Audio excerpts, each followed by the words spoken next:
I see that book spam. Get over here, book spam. All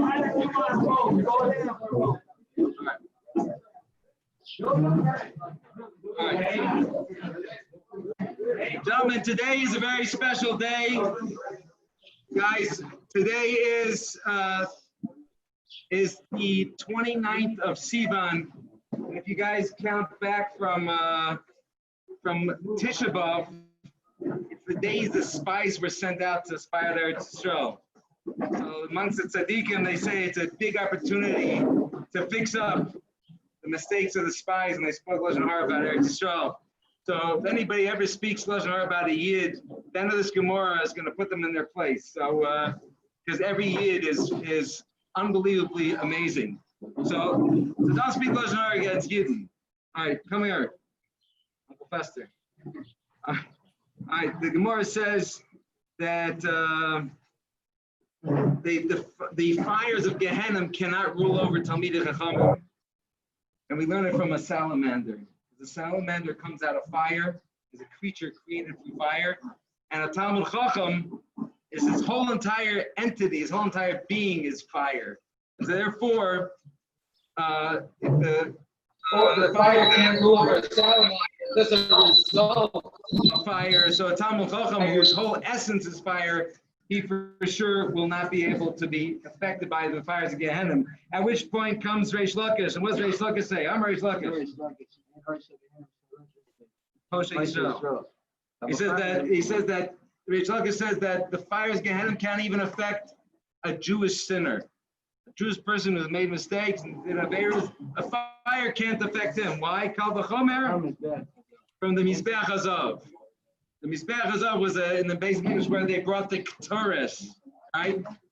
The Mizbeach Hazav, they burnt the Ketores on it, and they say the thickness of it was gold plated, and the thickness of the gold plate was only like the thickness of a coin, and yet the fire never affected the wood underneath it. And gold is a good conductor of heat, and yet what do they say? Mom Mizbeach Hazav. So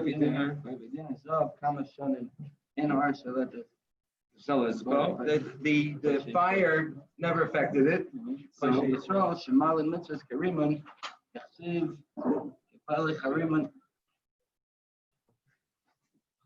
Nobody sees.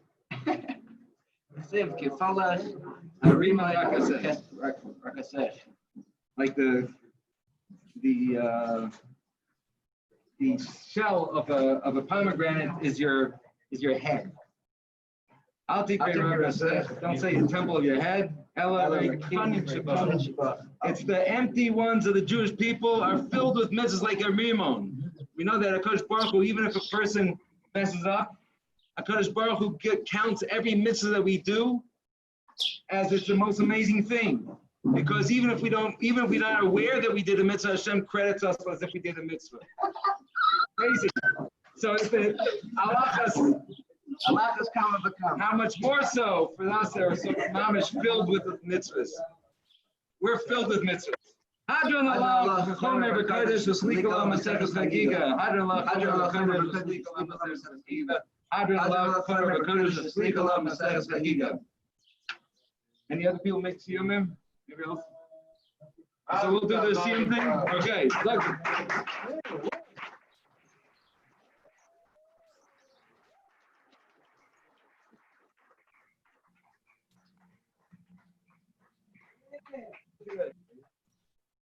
Hadron Allah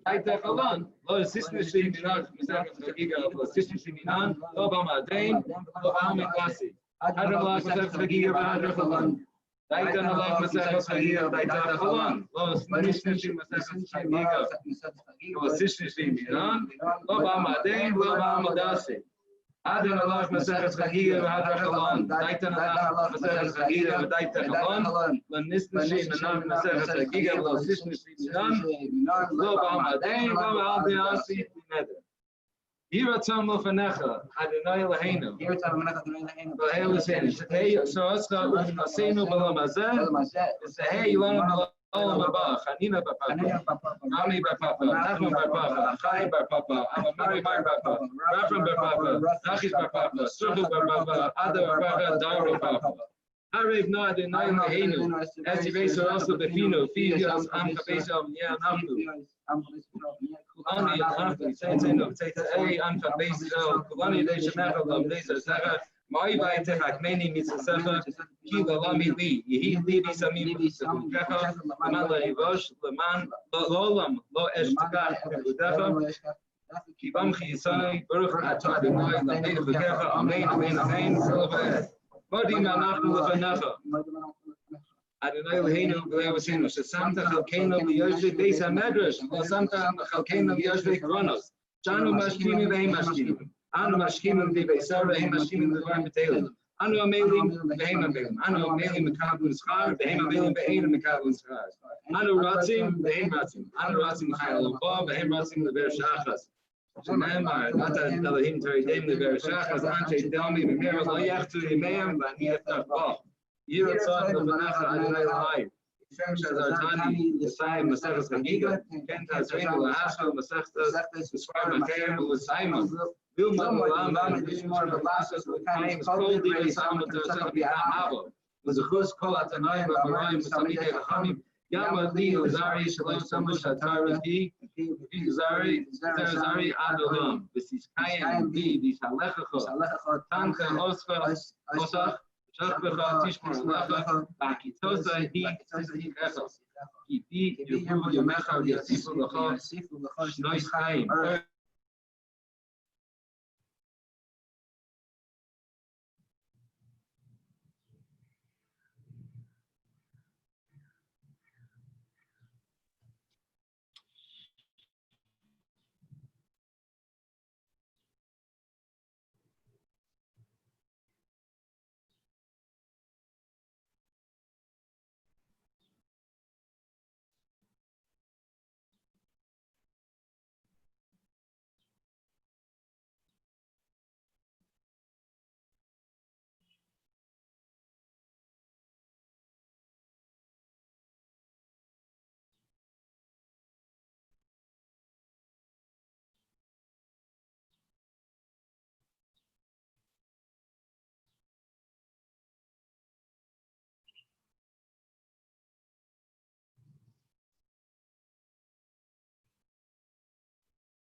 Joey, it looks like you're doing really well in the mask.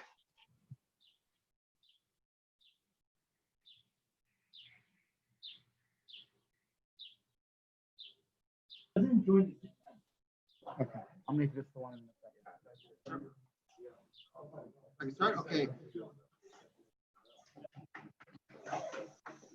Okay, first I just want to thank everybody here. I want to thank the Mosh. I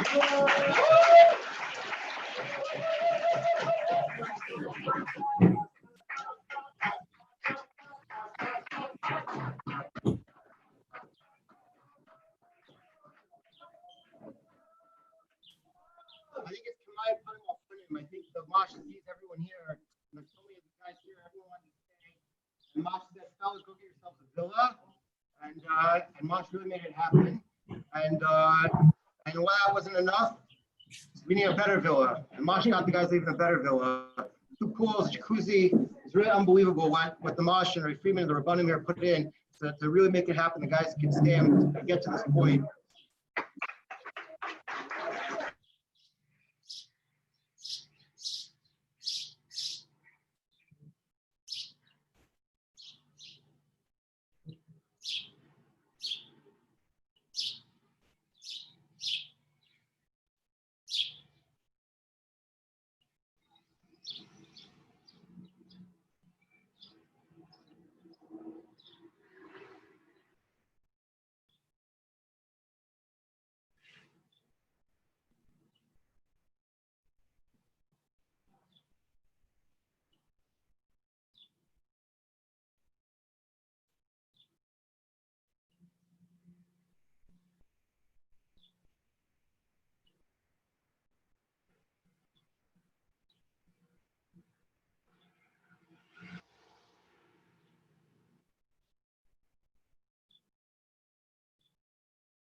The Mosh said,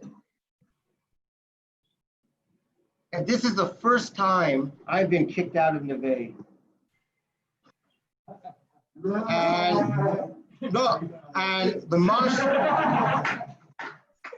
and he never understood it. And all these years, all these decades, Mosh is here. He can finally identify with the guys that get kicked out and they come back stronger. And it's a nuance that the Mosh appreciated. And then it occurred to me, yeah, and it was an amazing thing. And then this epiphany hit me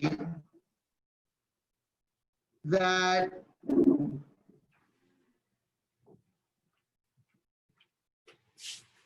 everybody got kicked out of Neveh. But the truth is,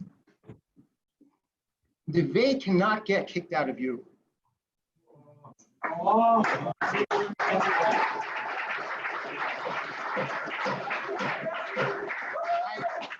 And there's something here, there's something about being here, whether you're students, whether you're Rebbeim, whether you're alumni, whether the talk, everyone cannot get away. Everyone was zooming in, everyone was giving shiurim, everyone felt a pull and a connection, and it was indescribable. And there's a Neveh within each and every one of us here. And tonight, Hashem, everyone, including myself, we dig a little bit. What is that Neveh? What is it, that inner connection? What makes me grow? What is it about being here that makes me develop as a person? On that note, we always start with a Cohen. So, but it is Neveh. We're going to start with a Cohen who's not a Cohen. So we're going to call up from Ma'ale Adumim, very dedicated to his learning, Avodim Tam Chacham, Yehuda Cohen.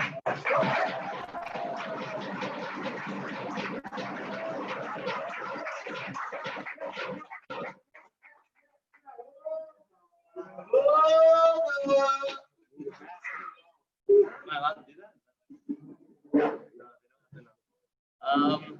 Wow. So I want to first obviously does. All the hard work and on a daily basis, also perhaps, putting his body at risk. But, it's crazy just been on for like 4 years or more, right? And constant miracles. 42 years. Wow. Okay. So 43, 45. 46. Anyone for 47? No, so it's crazy. It's just like, I had to, it's crazy. Like I've never, obviously I've only got here last year, but I heard crazy, the crazy B'siyata B'shvan stories about the different things, how the Shiva is still running, and not just running, but thriving today. And so yeah, I'm very grateful to all the Mazlato! Who is it? It's Mayor. Mazlato, Mayor Bookstore. I'm sorry, I'm off work, so when I have a chance to speak, whoever it is, Mazlato. So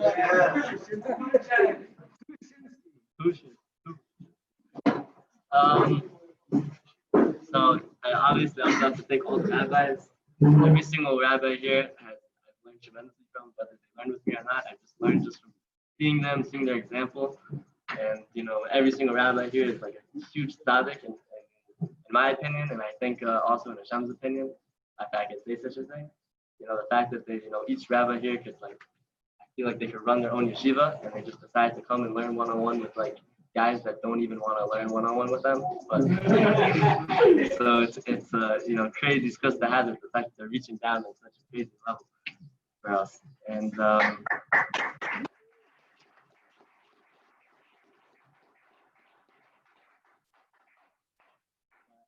want to say a little bit how I got to Neveh. It's not the most conservative story how most people get to Neveh. I live in Israel. I've been living in Israel since I was 15. I made Aliyah with my family. And when I was younger, I had 4 brothers. I'm the 4th brother in my family to go to Neveh. So we have a long history here. Had a crazy effect on my family, my life. So it's amazing. And so growing up, I heard stories about the famous Neveh Sium, the holy yeshiva, different perspectives, and the Chashiv yeshiva in Neveh Sium, such holy people that go there, and so I definitely an example in my head of what it was like, Neveh Sium, wow. And so anyways, so just moving forward a couple years, when I made Aliyah, I had a couple years, I was a little bit of a troublemaker for a couple years. And then when I was 17, I had a little bit of a life-altering experience, which really woke me up. And I started to take, Yiddishkeit more seriously, and I really started working on myself, my relationship with God, and different things, and a really, something that, totally changed my life. And a whole nother story, but. Anyway, so after that, I didn't really have direction where I was holding. I was kind of alone. So I was kind of, from then until I got to Neveh, I was kind of alone. I had this period of time for right when I didn't have a rabbi. I didn't have a direction of what place I want to go. But I knew that I wanted to have a relationship with God. I wanted to have a life where I want God in my life, and Judaism in my life. And so I went through, after high school, I went to an Israeli yeshiva in Nazareth up north. I don't know why I went there exactly, but that was a very interesting experience to be there. No one spoke English except for 2 guys. None of the rabbis spoke English. I was totally alone there, and it was very weird. So I was there for about a month, and I wanted to learn Hebrew. That was kind of part of why I was going there, to learn Hebrew, but it didn't really work out because I just didn't like it there. So I left Nazareth, and I didn't know where to go, so I went to this. I had a crazy Biskat and Ishmael. I ended up going to Santi Farim, and where he teaches in Nachlaot, next to the Shuk. I went to this yeshiva called Shai Shalom, and I was there for about 4 or 5 months, and that's a very intense Breslov place these days. So I got very, very into Nachman, and a little bit too much maybe, but never too much. No, not nothing wrong with that. I was just too much in my own way, whatever. But anyway, so yeah, I was also there. I was also alone really, because the whole yeshiva is married guys, older guys. I was the youngest person there for 5 years at least. I just coming out of high school. It was a very weird experience for me. So I was there, and I was still kind of lost. And then after a couple months, I was only there. Meaning the whole reason I was there was just until I found another yeshiva. It wasn't like I wanted to be there. That wasn't my plan. So I checked around Jerusalem, a bunch of different yeshivas. I didn't like anything. Everything was too organized. I don't know how to, everything was too much of a system, I felt. I just didn't like it. It was very big yeshivas, and it was very hard for me to I don't enjoy big environments so much. Big with tons of people, and it's very hectic and stuff. So I couldn't figure it out. And obviously I heard about this Neveh place. So being that I was a very serious guy, I had no desire whatsoever to want to come to Neveh. And I just heard crazy stories growing up about it. You know, like different, I don't know, people like fires in the doors, whatever. I don't know, crazy things. And whatever, maybe a couple years before, I would have wanted that. But where I was holding it, I was not into that. I was not into that. There's so many stories I heard, it's like nuts. I don't know how I ended up here exactly, you know, but it worked out. And basically, I asked my brother, and he said, I don't think Neveh is for you, but you know, you can check it out. Just why not? And then I told Pasach, and he's like, you know what, go check it out. I'm like, okay. So I'm like, I called him. He's like, no, just go. So like, I took the 189. I just walked through the building. I still remember it like yesterday. I walked through the front door. I think because my father was the first one to see me. Myself. And then I walked into the base, and then my shop like calls me over. Like, I'm sick. Started schmoozing with me, and like we were talking for like, I don't know, like 20 minutes. He had no idea that like I had like my whole family went here, and then he realized, and he was like, oh, it's mishpacha, gebal. And then he told me, he's like, you have to get out of your situation. He said like, it's not healthy. Let's see what your situation is. It's not. Just come here even for a couple of weeks. Just come here. We know other yeshivas, we have connections, and that, you know, etc. So I was like, okay, fine, you know. So I figured I'd stay here for a couple of weeks until I find another place, right? So like, I come here, and then like a couple of weeks go by, and you know, I don't think Rabbi Schwab really wanted me to find another place, but anyways, it didn't happen, and it just more time kept going on and on. I started, you know, learning, having conversations with the rabbis, and I just like fell in love with the place. You know, I realized that it's not really as much as there's like different types of people and different, you know, crazy things going on. It's not like you could do whatever you want here. If you want to grow here, you can grow here. If you don't want to grow here, then you can very much not grow here. You decide your own direction. Obviously, you have to put yourself in the right environment. You have to give yourself some sort of your own direction. But if you want to, you have tons of rabbis here, and each one is willing to work with you and help you. You just have to be open to it.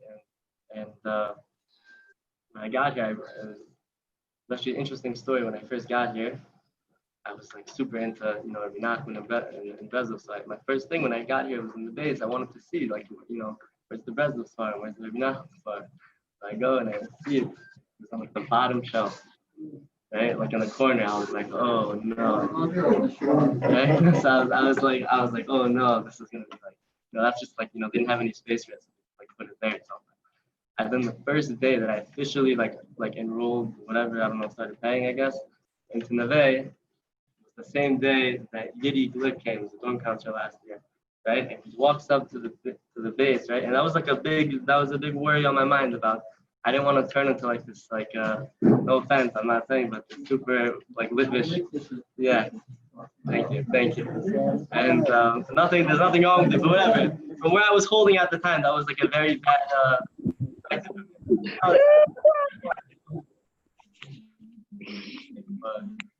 beautiful.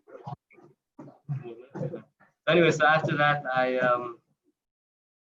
walk into the base, and Yiddy like arrived on the same day that I did. We're actually roommates, and he's in the base, and he's like, "Where are the Breslovs from?" I was like, looking around, and I'm like, "Oh, they're actually like right here." He's like, "What are they doing on the bottom shelf? What is this?" And he takes them all, and he puts them like 5 shelves on. And I was like, "Wow, sick." And anyway, so yeah, that was just like I thought that was, you know, that was a very interesting thing, and that drew me, I think, opened me up a little bit. But anyway, so since then, though, Neveh definitely changed my life in a lot of ways, and I've been able to find myself. When I first came here, I was extremely confused in a lot of ways. And now I'm still confused, but I'm okay with it. I think that's the big difference, really. I mean, it's always going to be questions, but like being comfortable that you don't know, and that I'm still figuring it out. And that was the main thing, to be comfortable with the fact that I'm still learning. That's okay. That like I don't know a lot of things. That's normal. That like, you know, I'm not supposed to know everything right away. Whatever, figure everything out about life right away. So anyway, so Neveh definitely changed my life, and in many ways I have a lot of, you know, debt to pay to Neveh, you know, spiritually, emotionally, a lot of things that helped me through, all the rabbis here, physically, the gym, yeah. And yeah, just very grateful to be here. I don't, as of next year, I don't think I'm gonna come back next year. I think this is my last year. Get up the dog concert.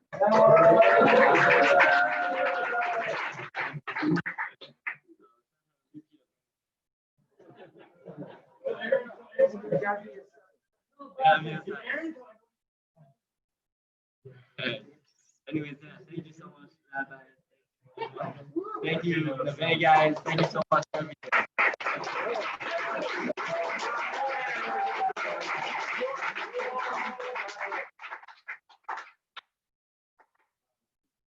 The next person, this is someone who makes Aliyah every day. Okay, he takes his avodah seriously. If you ever have trouble traveling, concentrating like myself, I look over and I see Hakacham from Moshe to Moshe. There was no Hakacham Hasbani, please.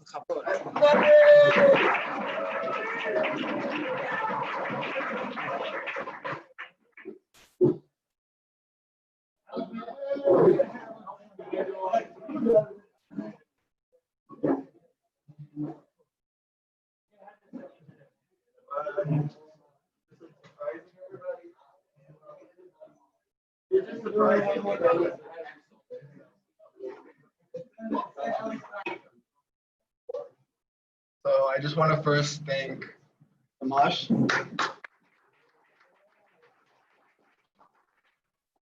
for everything that he's done for us. He's always been there for us day one. We didn't have a place to stay when the Corona happened, and he helped us out with the villa, and that was just an amazing experience of growth. And something that we should think about is that during these 2 months, we really got to know each other more. We really got to be near each other more, understand each other more, which is really, really important when we're living in this place for 9 months, you know?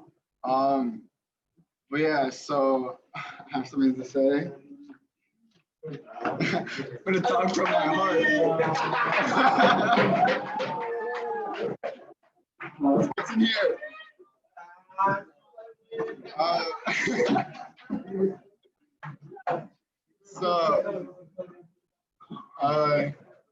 So when I was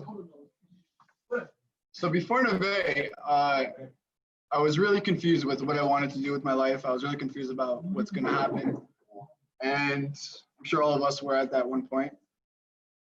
And I had doubt. I just told myself, whatever. I'm just probably not going to do anything.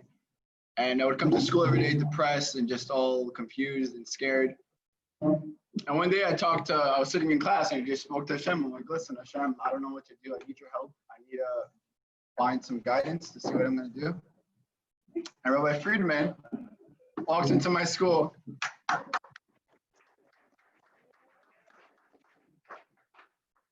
And tells me, Neveh's a really, really inspiring school. You love it. It's awesome. And right when he said Neveh, I don't know, my heart, it just felt it was the right place to go to, because we had a lot of different rabbis that told us to come. And I just told myself, you know what, I have to go to Neveh, I have to check it out. All the rabbis were like, you have to wake up at 7 in the morning, you have to learn for a couple hours, you have to do this and that. And that's the fun part of it, And Rabbi comes in saying, you get to really work on yourself, you get to really, grow. And there's a lot of awesome guys here that you get to grow with. And I chose. And once I came here, I'll be honest, this place was a crack house. I was like, oh, what is this? But listen. After a week or two, I started really getting to know you guys. And you guys, I just want to see how amazing you guys are and how motivated you guys are, how much potential you guys really have. And sometimes in life, when we fall in life, we think that we're not going to get back up. We get lazy too, because we're so down. We just did something, that's not smart. And we get scared to lift ourselves back up. So we just have to know, guys, that, no matter how down you fall, you should always know that you guys have the potential to really just boost yourself back up. And you guys should just know how amazing you guys are. And I just want to thank all the rabbis over here from everything they've done. You guys pushed us to really, really learn and to really understand what life's about. And I just want to give you guys all a round of applause.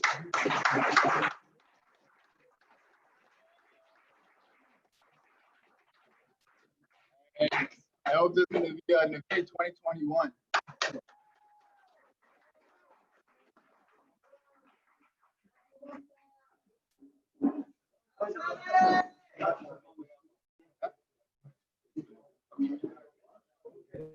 our very own up and coming Charlie Harari, Dustin Imberg. Dustin, you ready? So before I begin, can you guys hear me? We can hear you. Oh, can you make this louder here? So before I begin, I just had to do this because you see every other person doing it. So hold on, I gotta remove my background for a second. So yeah, so you know how everybody these days are showing up to different speeches and different things, all dressed up. So I had to join the crew. How do I do this? I had to join the chevron. We're coming up in the shorts and the white shirt, just for the we had to join. But can you hear me?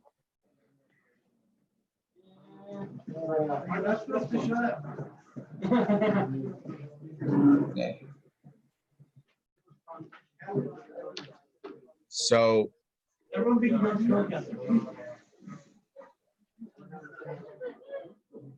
to begin, and can you hear me? Yeah. We're trying to connect the screen that we can hear it. So should I wait a second? I guess I'll wait a second. Nothing, keep on talking and go.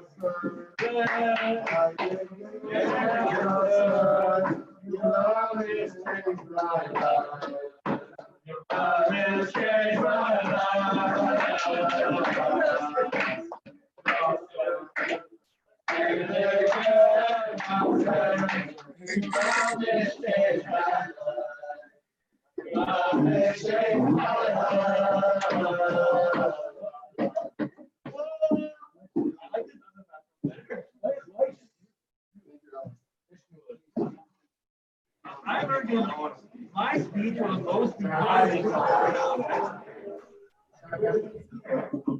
Try bring a speaker. Bring a speaker that's the sound. Also, I'm gonna come back to you in like in 2 or 3 speakers. When we get a speaker.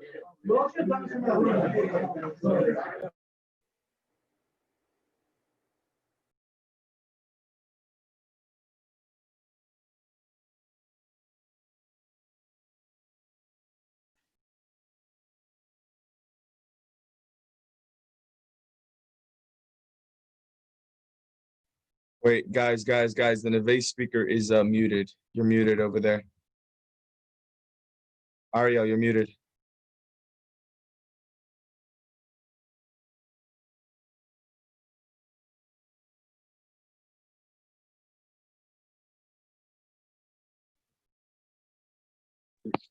Neveh speaker, you guys muted yourself, unmute yourself so we can hear what you're saying. Bad.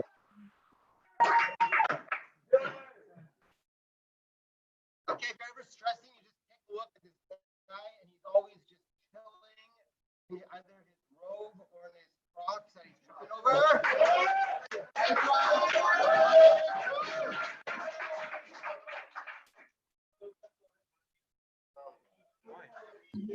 You have David yes.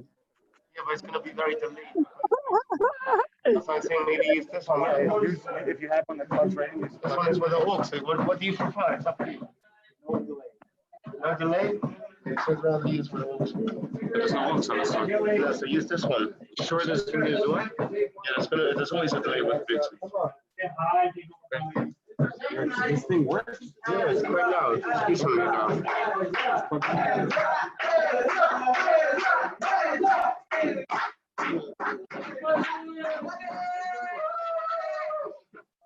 Bless it. Oh, yeah.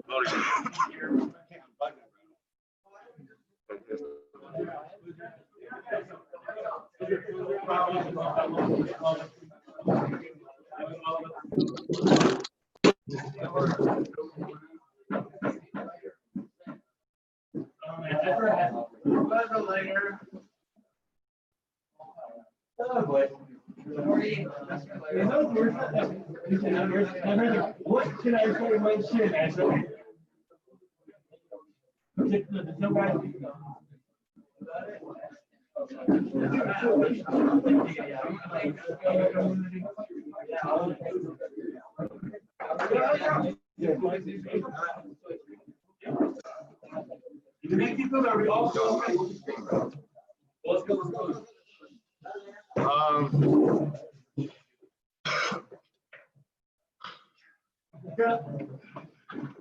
I'd like to thank the Mas. I'd like to thank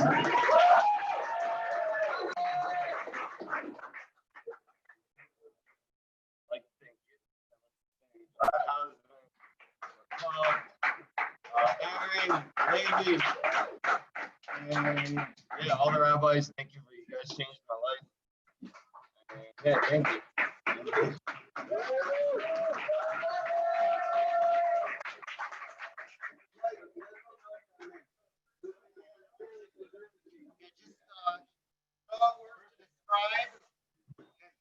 His presence is precious. Eliezer Fishman.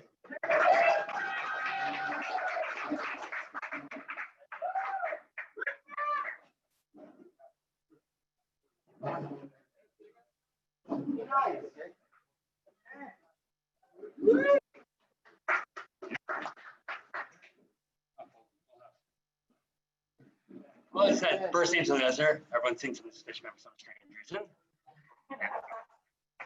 That's probably Aaron's fault. I've been here for 3 years already.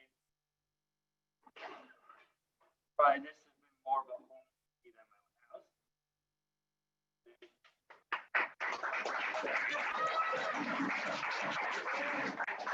A lot more obnoxious brothers. Much louder neighbors. But I can also say this has been, you guys have really been a good family to me. I appreciate every one of you. The rabbis, I appreciate all the rabbis stuff. He does for Neveh. You can't just describe what he does. Like, we all make everything. And if I do or do not join the army next year, whenever I'm doing basic training, I'll think back to Neveh and why I'm not here.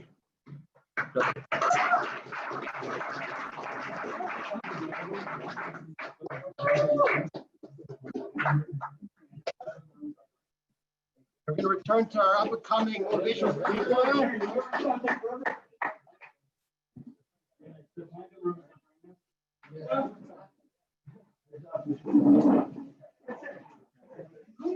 Parents be sheep. Yeah, I gotta make it land on my head. No, nothing. We're going back to nothing. Nothing, you're on.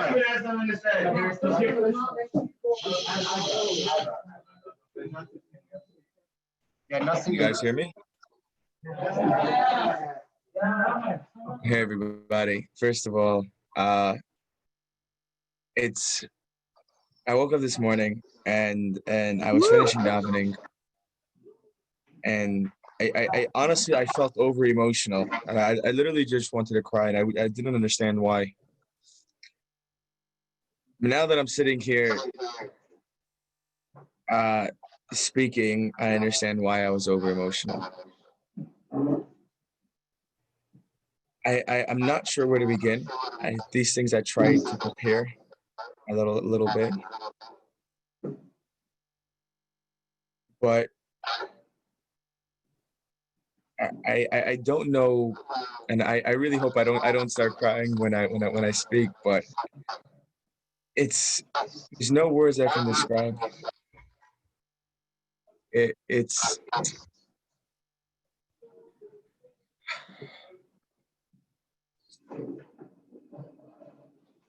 Neveh gave me me. Okay, is there a way, by the way, I keep hearing myself. I mean, I love hearing my voice, Noble. Can we mute something else? Can we mute whatever that is? Base speakers, mute it. Yeah, can you mute the Neveh speaker if possible?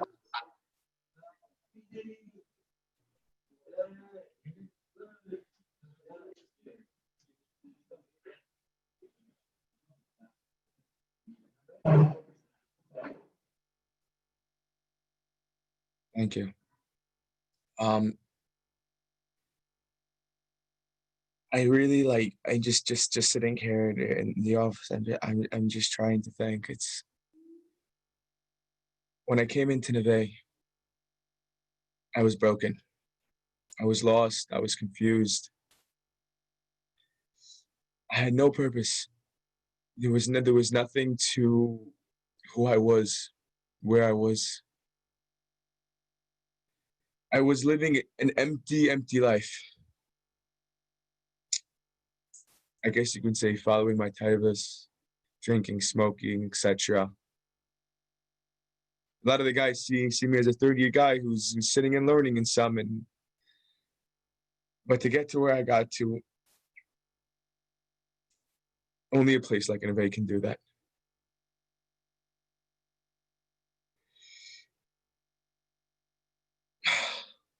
First of all, also I just saw on the screen, Mazel Tov, Neveh Books family, you're Sium and Mitzvah Hashem to many more. But like, I sit and I look back and like, just none of it makes sense for me to be where I am. None of it. None of the life decisions that I was making, none of the situations that I was in, none of it made any sense. But yet I'm here. And I'm not just living a wholesome life. I'm not just following what the Torah says. I became a person. And I can't put Hakaras Tov into words. I can't. There are no words. There are no words to thank the Rebbeim, to thank the Rebbitzins who allow the Rebbeim to do what they do.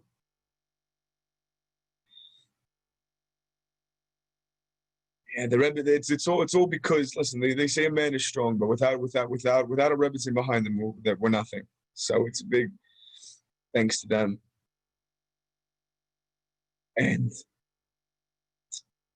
a big thank you to everybody, especially the first year boys this year, before I get to my friends and all of you guys are, I'm saying, but the first year boys who have taught me so much about myself this year,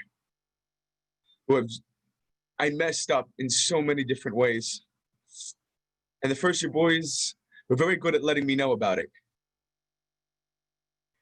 And I think it was so important, like humbling myself and getting so much mussar in so many different areas. It was so humbling and so important and so beautiful and so powerful. So first, I would like to thank after the Rebbeim and everything. I really want to thank all you Effie, all you guys, all you first year boys, Ezra, Shlomo Guy, Yankee, all the boys. I don't want to. Besides for what all you taught me, you guys have to be so proud of yourself. As a third year boy, I sat there watching you guys as well. And the way you guys came in and the way you guys are walking out at the end of this year are very, very different people. And I don't know if you guys see that, but I can probably speak on behalf of me and all the third year boys that we definitely see there was a major growth within every single one of you first year boys. So congratulations. Like really, really, really, really. And yeah, I can't thank you first year guys enough, because I come home and I realize in all these different faults that you guys pointed out within me that I was able to work on, and obviously I have so much more to go, but thank you. Two, I also I'm trying to find words. I'm trying to find words, but it's not working. I got to give a major, I don't see him, but a major Karazatov to a major thank you to our dorm counselors. We start with Levi Cohen. Major thank you and shout out to Levi Cohen. I don't know if he's there. I can't see him. But Levi Cohen is somebody who gave everything to the boys, who sacrificed late nights, who there's I can't I'm trying to put words. I can't. I'm trying. But really, Levi, I can speak for myself. Like, I don't know if I could ever do a Hanukkah without Levi Cohen. I don't know if you guys sat by the fire with us, but I don't know if I could ever do a Hanukkah without Levi Cohen. I don't know Kabbalah Shabbos without a Levi Cohen. It's not the same. Life without Levi Cohen in it is not the same. And then every single aspect. Really, like Levi has done so much over the past few years in sacrifice, and the conversations that he's given me, and the muscle that he's given me, and the growth that I've had because of him, and the Hasidic support of my neshama, which I think is really the majority, is the more that I start to accept it, is all thanks to Levi Cohen. So thank you, Levi. And now to really everybody. Like, I really want to go through every single boy, but I don't think I'll be able to. Let's say for let's say Aaron. Besides the fact that Aaron, a lot of you guys don't realize how much Aaron has really done for you guys behind closed doors, how much he sacrificed, and how many times I've screamed at him to stand up for himself in certain areas. It's for the boys, always. So big, major thank you to Aaron. As dorm counselor, who was as my dorm counselor as well, put me in my place when I needed to be, and really taught me a lot. And now as Aaron's friend, the growth that I've seen Aaron have, and this is not to exclude, by the way, anybody, but to see the growth that Aaron had, that I actually gave his parents a nachas report this week before he comes back, so that he won't kill me. But really, the way Aaron took a chrayas for everything, the way, like, I'll get a little personal for a second, right? Aaron definitely uncomfortable walking into a mikvah, but you hear Aaron screaming, "Hashem, this is for you," before he walks in. That describes one of my best friends, Aaron Shane. So Aaron, as a brother, I love you, and you have grown so much, and to be part of that journey, to see that is so humbling to be a part of. And that goes as well for my close friend Neveh Tzvi Halevi Klitnik, who's busy making us donuts back over there. But real talk, like when Noah came in, he wasn't either in the best place. I think that's a story for him to share if that's when it's his turn. But to be part of that journey, to see. I feel like I gain the greatest nachas, the greatest reward in my life when I see my brothers growing. So Noah, just in every way, the way he sacrificed for God, the way when it got home, it got very, very hard, but yet what he wanted and all that parts of himself that he didn't give up. And thank God we pulled through, and he keeps going. You know what I mean? So Noah has been a lot of my logic this year, because I'm an over emotional person. So a lot of my logic. So yeah, dude. Thank you very much for allowing me to be part of my journey. Thank you for being one of my closest friends. And Bezat Hashem, to many more, to all of us, many more happy, healthy, and wealthy years. And I want to, the reason why I guess you could say I'm speaking a little longer now, because I think this, unfortunately, really is my goodbye. To an extent. It's like you always say, like, you could leave Neveh, but Neveh will never leave you. And internally, it's a feeling that I know wherever I go, I'm an Neveh boy. People a little shocked. See, I white, yeah, but it's yeah. I guess you could say I did my time here. And it's been one heck of an experience, dude. I mean, like, anxiety, right? For example, anxiety is a big thing that I deal with, and I fought against everything not to go on medication, to stand for what I believe, and to fight and to fight and to fight. And I don't know if people know this year, if you guys were there, like different times where I've had panic attacks, and like different things have happened, and it was just overwhelming. But I learned to fight. And walking out of Neveh, coming home after 3 years into the situation, which is the longest I've been home in 10 years, and to see that my growth and to be part of it, and it's humbling.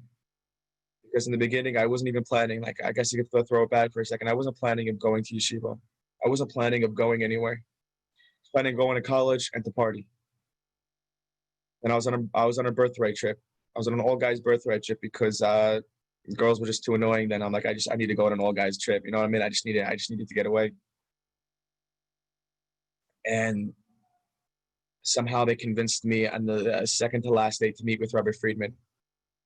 I don't know how he convinced me. I think it was American Spirit Cigarettes that convinced me. But he convinced me. Ariel convinced me. And I met down with Robert Friedman, and I just said, okay, like, yeah, it seems nice. Yeshiva seems nice, but I think college and girls and party seems a little nicer. So somehow I met with Robert Friedman, and then I got a phone call the last night before I was going back to America that it was just too much going on at home, and the family situation for me has always been rocky and shaky. It's been intense, and it still has its moments. And I'm like, I'm not going home. 3 years later, I'm a person. I'm a yid. I've grown. I've become. It's so incredible and humbling. And my message to every single one of you, like all of you guys, I know it's hard, especially that first year towards the end of the year. A lot of you guys stayed here, whether voluntarily, whether financially, whatever the situation was, but you guys stayed. The guys that went home had a different battle. You guys, every single one of you, like, we all got to be so freaking proud of ourselves, like, for how far we come and how much we're sacrificing and how much we're going against the grain and how much we're fighting for MS and how much we want and how much, no matter how hard it gets, we're still fighting. I know, as I see Morty in the background, I know certain situations with you this year got really, really hard, right? With the core of this, that, there's so many different things. But I remember sitting outside with you and you're like, yeah, like, I'm still fighting. Like, I'm not giving up. And every single one of us, our situations and our circumstances could have told us to give up, and it would have made sense for every single one of us to give up. If you look at it on paper, right? If we would write down our lives on paper, if we would write down what happened with every single one of us, we would have all given up. It makes sense for us to give up.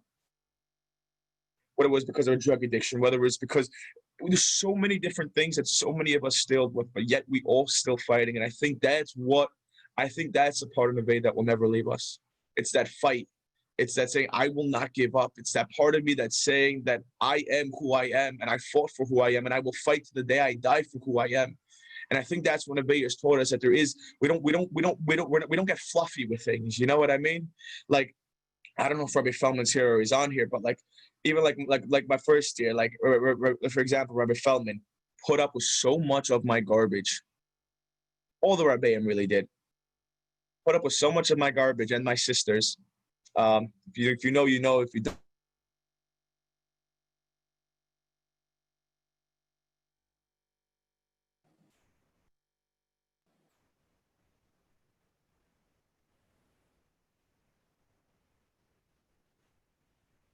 Can you guys hear me? Tell me to wait. You hear me? Okay. Yeah, my internet is not the best. Unless for, like, I see Reb Effie on here. Reb Effie's like, listen, if you guys, I don't know if you guys took advantage. Or you too, Effie. I'm talking about Reb Effie Goldman. But I love you too, Effie. Let's say Reb Effie Goldman, right? Like, listen, the first year you sit down with a joint, and you trip out the Rebbe's Torah. Second year you come down, and sometimes you're stoned, sometimes you. But guys, Reb Effie's Torah, like, if you ever really want to get tripped out, I don't know if anybody took advantage. I know I definitely didn't take enough advantage of Rebbe's Torah and all that he's taught us. So, but yeah, I internalized so much of it, the amounts that I was able to. So thank you, Reb Effie Goldman, for everything Rebbe has done. Really, for me, for all the boys. Then we go to, let's say, Yitzi Tendler having the morning shir, and And listen, there's nothing better than some good psychology Torah with an argument than some pita chips and hummus. You know what I'm saying? So, really, thank you so much. I know you've been a lot more with the first boys, but I'm saying even as a third boy, thank you for helping my brothers, my first year brothers, out, and for allowing me to be joined and to be part of it. So thank you so much. Who else? And we obviously have Joey. Yeah.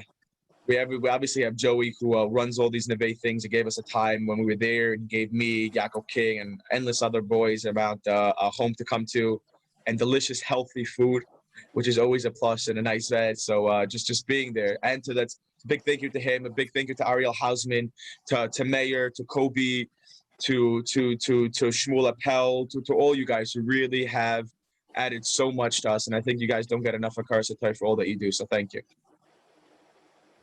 I wanted to thank as well. I'm lagging. Okay. I wanted to thank as well. We have Rabbi Folk, obviously Rabbi the Friday night Zachin. You know what I'm saying?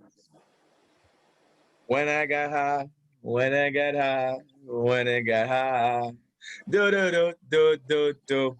But like really, Rabbi, all the Torah and all that stuff is really so powerful. Then we have obviously our head, our foundation. We have the Mash, who Ramesh, yeah, give the Mash a round of applause. He deserves a lot more than a round of applause. He deserves a vacation. Mash deserves a vacation.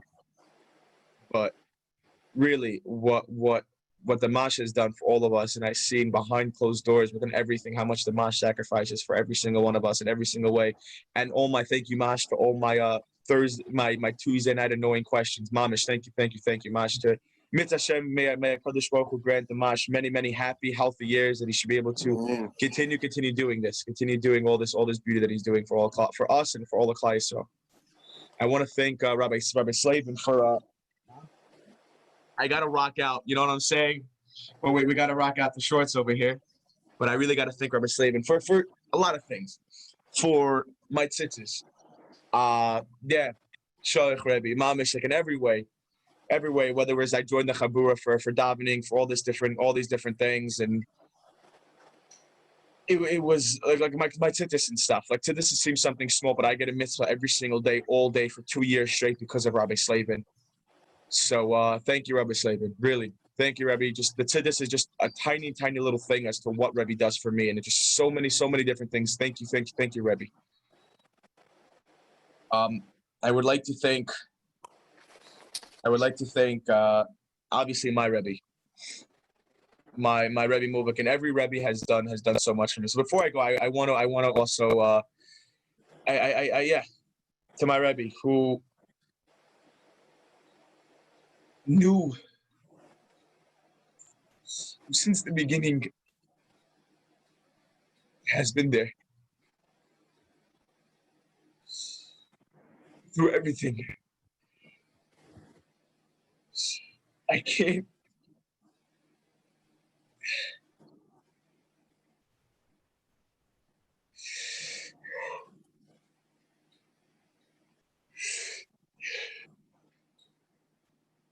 It scares me when I think about the person I would be without my Rebbe.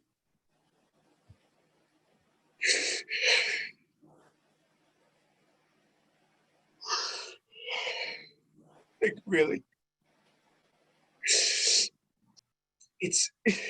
there's no words. Even though this whole Corona, Rebbe still gives me an hour every single day for us to learn. And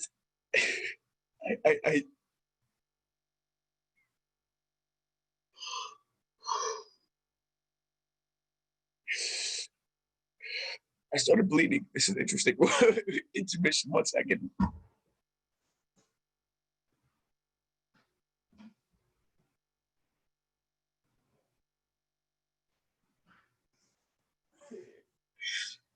Minor break. But really, Rebbe has done so much for me in every single way. In every single way possible. The time that my father wasn't able to be a father. He was there. The time I guess my mother wasn't able to be.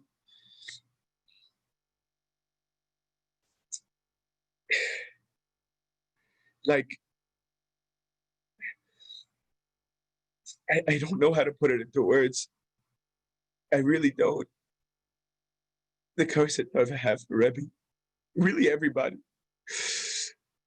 And especially my Rebbe who put me in my place where I needed to be, who gave me a hug when I needed, who listened when I needed, who's just always there. And I can't, I don't know. I have no clue where I would be without my Rebbe. I know. I want to say more. There's more that there is to say. I just don't know how to say it. I don't know how to say it. How do I say thank you for saving my life? How do I say thank you for helping me become a person? How do I say thank you for giving me a relationship with God? How do I say thank you for giving me a purpose in life? How does a person say thank you for those things? Not sure there are words. I don't think words can do those things.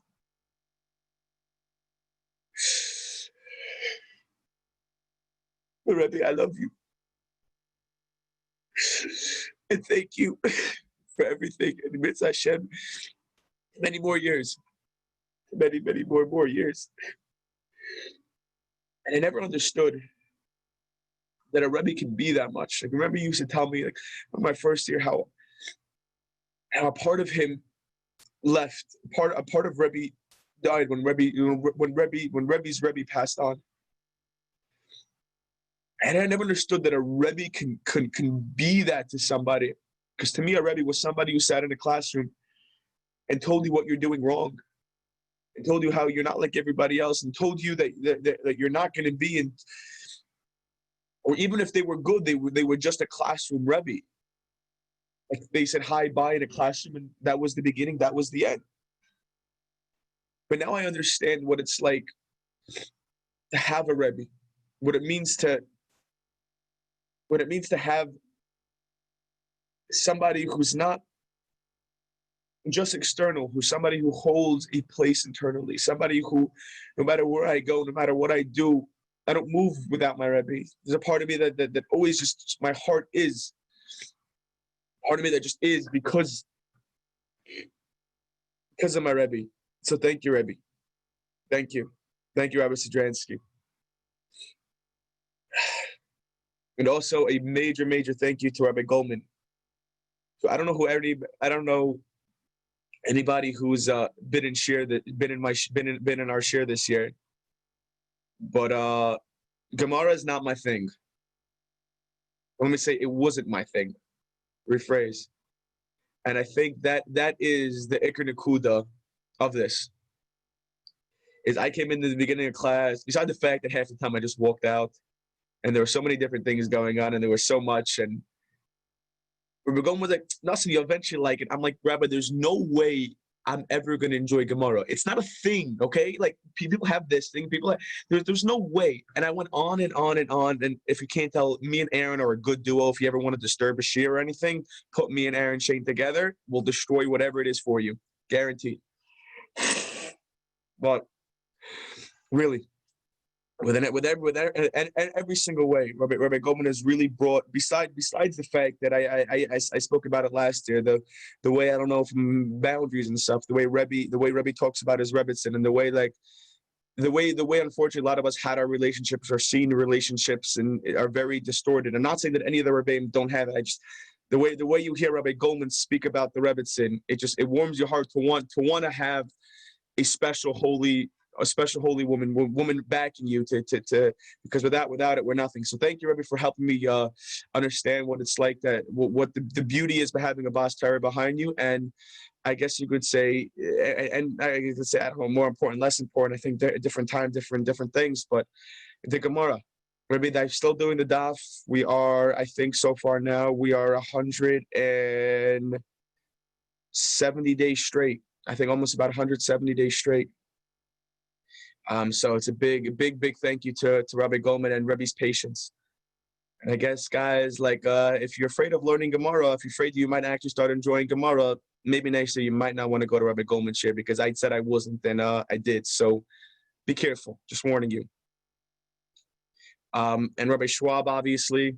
Rabbi, thank you for all those morning talks. And a lot of my thank yous are also because for my friends, like I know for Noah, for example, always enjoy Rabbi Schwab's morning Chumash share, and like seeing my friends growing and seeing, like I said, that is so important to me.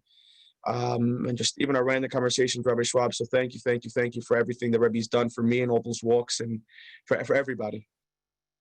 Thank you. I don't think I'm missing anybody. I think I said, and if I didn't, I really, it's hard to talk when not. Obviously, like I don't see my roommates on here. I'm assuming they're both in the base medrash. Thank you guys for putting up with all my garbage and all my mess. By the way, I've gotten a lot better at since I got home. My stepmother doesn't put up with it as much. So thank you guys. Thank you to Fishman. You've taught me a lot about myself, and in a lot of different ways. So thank you. A little thing about Eliezer is, Eliezer sometimes puts on a show and he's loud and he says different things. I'm sorry I'm going for so long. Like, this is my goodbye, so I'm taking it. But I'd say Eliezer sometimes is very loud and sometimes puts on a show and sometimes says things.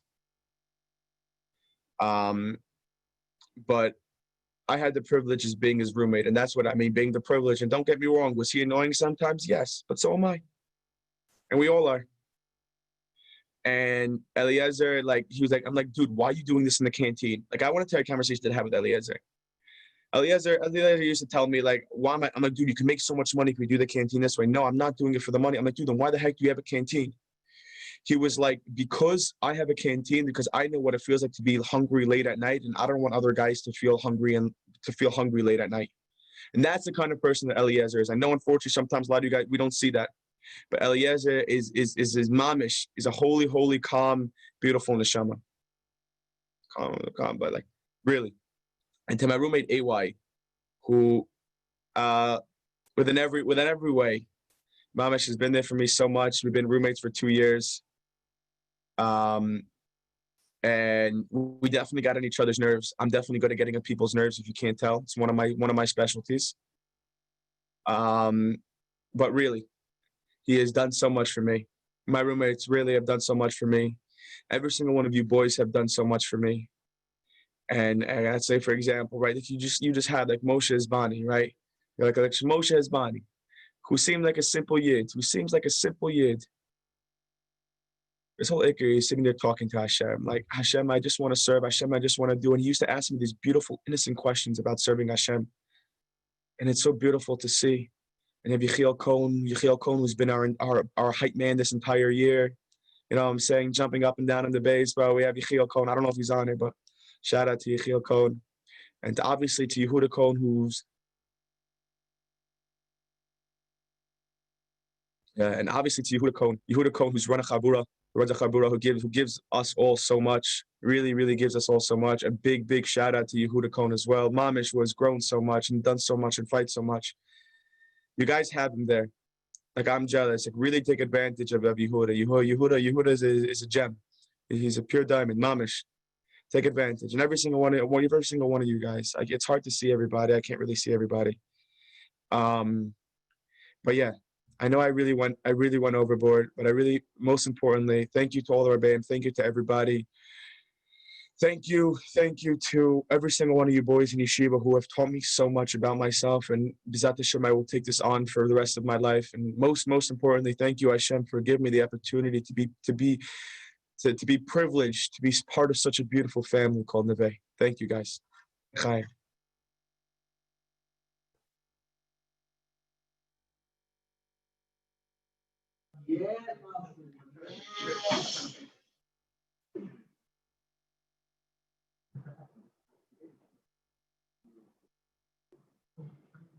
Thank you, Nasta. Tremendous. Okay, next, we have a world-renowned meditation yoga master. His blanket is now being sold on eBay. It's being sold by Rabbi Goldman, and he's a budding Talmud Chacham all the way from Belgium. Hagayin. Oh no, Switzerland. Alicia Van Gelder.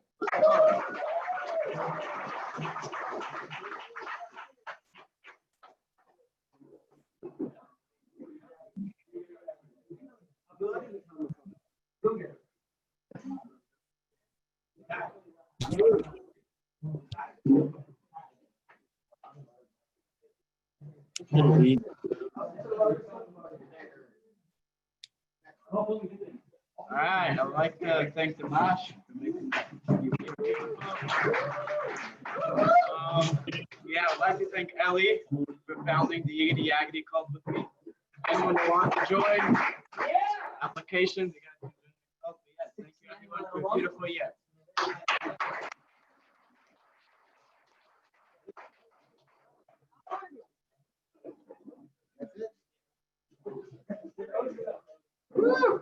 Alicia.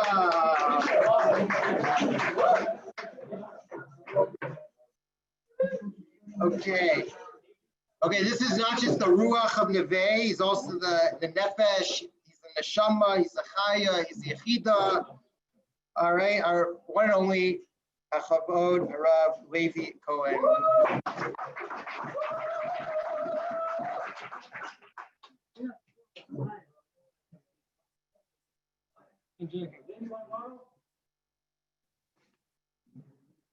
Two cookies in the oven. Yeah, when I was a kid, I said to my father, asked him, what do you want to be when you grow up? I said to him, when I grow up, I want to be a musician. And he said, you can't be both. Yet, Neveh still, I'll let you off that clap, but okay, fine. Right, yeah. But yet, Neveh still tolerated me, accepted me, received from me, gave to me. Wow.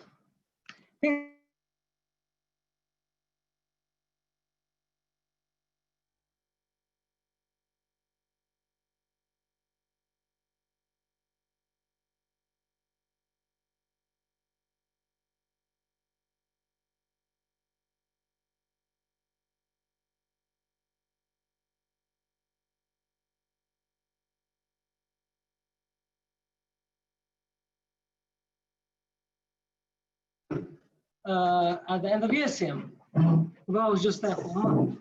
And I stood up and I said something stupid on the long lines of, I don't know what all this fuss is about, but I do hope to understand next year. To stand here just like you guys are standing here with the same whatever next year. Just 3 years later, and I have a lot to say, but little time. Anyone remember Yosef Frigal? Like,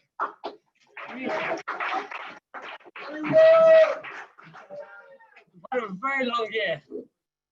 Before Corona, there was also a year, and then Corona part of the year was a whole different situation. It's been incredible. It's been amazing. I don't wish upon any one of you Dom Counselor status. He's a werewolf, that's right. But I have all of you to thank because I grew tremendously as well. I actually grew by being a Dom Counselor. I grew incredibly. People underestimate what they do in Neveh. People underestimate, they think that I came here, sat there, smoked weed, maybe had a couple of conversations or whatever it was. I didn't do much in Neveh. I actually had quite a few people saying that. And I replied to them saying, you don't know what you're talking about. You really don't know what you're talking about because you might not be able to see the change, but everyone around you can. I hope it's okay, Ezra, but I'm going to tell everyone something that you should have said here a few minutes ago.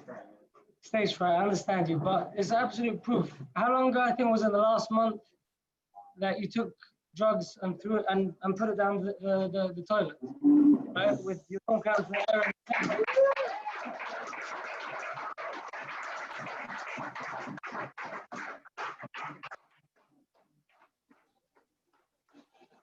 I'm going to mention.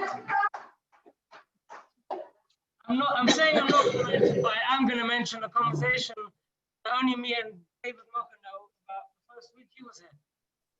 And is a world different. Right? That was 2 years ago. Moshe, look at yourself in the mirror. You're a different person. Zahav, Moody, Elisha, Effie. We still have to talk about it, but I don't trust my driver.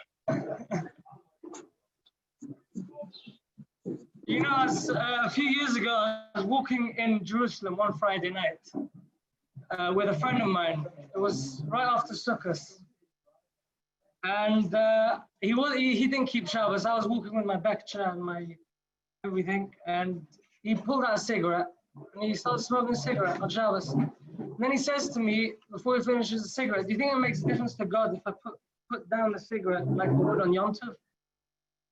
Like, you know, you don't actually put it out, right? You leave it standing, so you don't put out the fire. And I said to him, first thing came to my head, of course. What do you think? It's that little bit I'm doing for Hashem. It doesn't mean a lot. He's like, nah, I don't know. The whole story afterwards that followed up after that, but that's not the point of why I'm telling you this. Today, that guy keeps Shabbos. He's married, has kids. That was by the tiniest thing, and I believe that is Neveh. Neveh, by these small little things that you think is nothing and you don't appreciate. Look at you a year later. Look at you half a year later. Look at me 2 years later. And I'll tell you something. I think most people here know that I was probably a bigger crackhead than most of you before I came to Neveh. And I went through my journey as well. I've had ups and downs. I thank everyone for the journey. I apologize for anyone I might have hurt on the journey because it definitely wasn't my intention. My intention only was to be part of your growth. Thank you for giving me that opportunity, and inshallah. There's another point to this whole Neveh, which is the rabbis, which is a world of its own. You see, you can go to a rabbi to make this, he's not here. Right? You can go to him to drink whiskey. If you want to learn Torah on speed, you also have Rabbi Effie. I'm saying you literally have every little part what you need in this place. And I said to many guys from the beginning, when I came to Neveh and I realized it, and I would say it over at the beginning when someone came, you can come to Neveh and waste your time. But you're still going to grow, but not as much as if you were to abuse what you have here. The music, the studios, the rabbis, and every type of rabbi, and every rabbi is showing you a different light to Judaism. It's offering you something else. And I would stand here and thank everyone personally, but I don't want to keep everyone waiting. I really do have, really do have personal appreciation and thanks to every single rabbi here. Everyone. And most importantly, the mash that keeps this place open.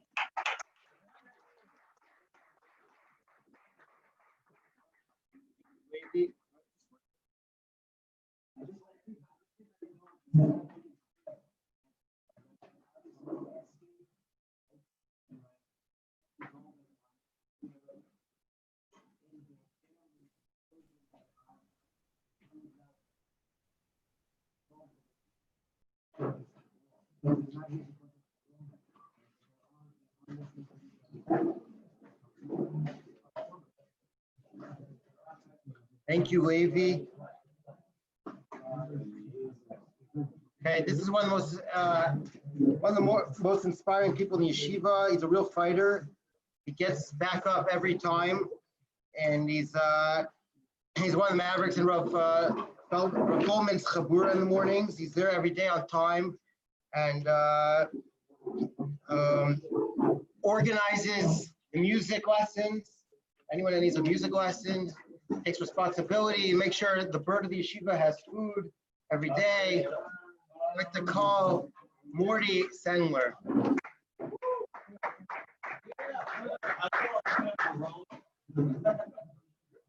Everybody got up in the row. Would like to know.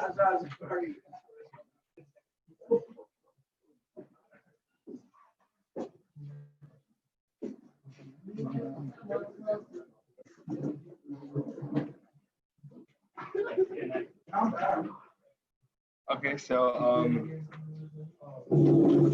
yeah, so I thought before that once I stand up here, I'll, like, figure out what to say, but it doesn't really work that way.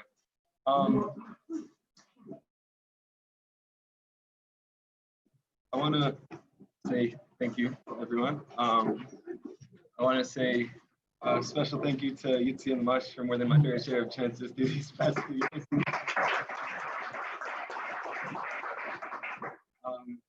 Yeah, it was an amazing 2 years. I really think I changed a lot over the 2 years, and I think most of the people here did. And yeah, when you come to Israel, they tell you, everybody tells you, like, you figure yourself out here, like, stuff happens, you know, and you have no idea what they're talking about until you get here. And, like, I mean, I don't know if it happens to everyone or just the people in Neveh, but it's a real experience here. I had an amazing year with the Neveh family over here. And yeah, I want to say thank you to Rabbi Goldman also for sharing with me.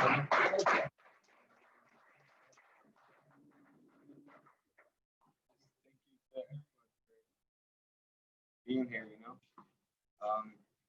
Yeah, I really think it was a good year. I really don't know what else to say.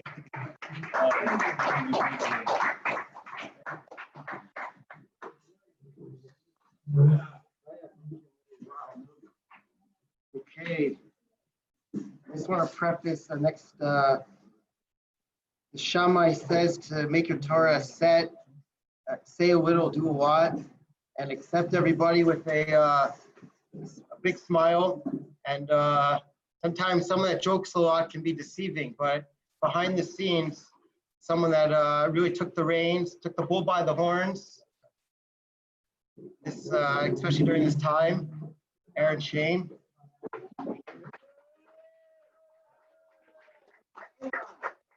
You.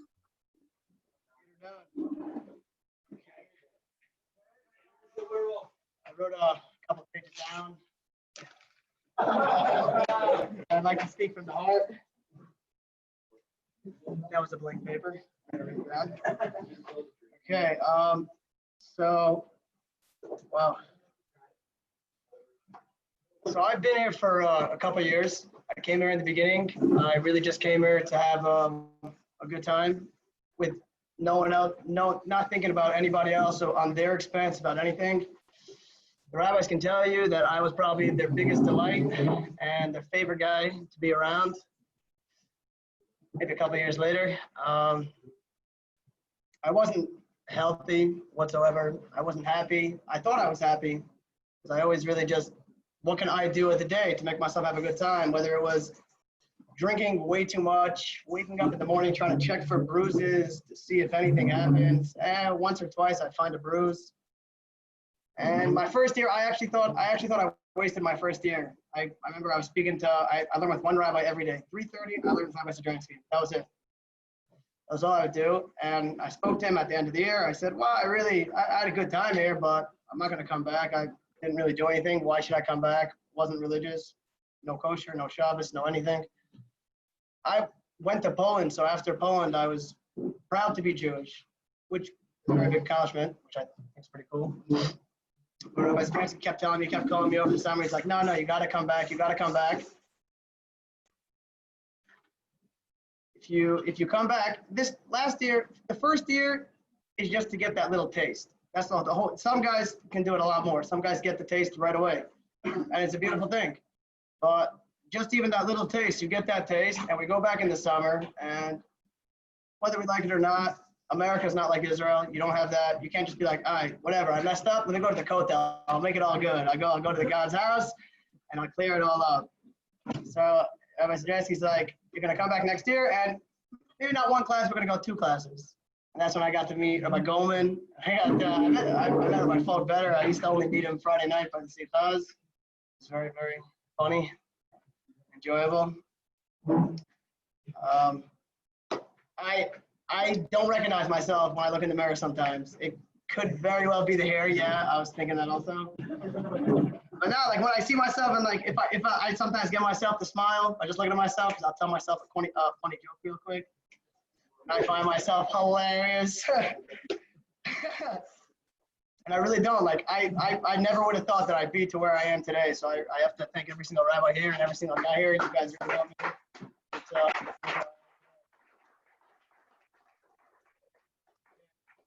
How about that face-off? That was pretty funny. We did not, nothing was planned out. Everything was just like, we're going to get signs after signs after signs. Even after the first week, I don't know if the guys knew this yet. I'm not going to point out fingers, but a couple rabbis are like, what? You guys gave them a blank check? Are you out of your mind? They broke the pool, broke the hot tub covers, which, whatever. Long story. Fell. Too much chicken. But it was really crazy. Like I never imagined that this Pesach would be how it was. I was whatever. It was very hard for me in the beginning by Corona. I lost a friend, and then like it was just like I was slipping up in a whole bunch of areas, and I'm just like, wow.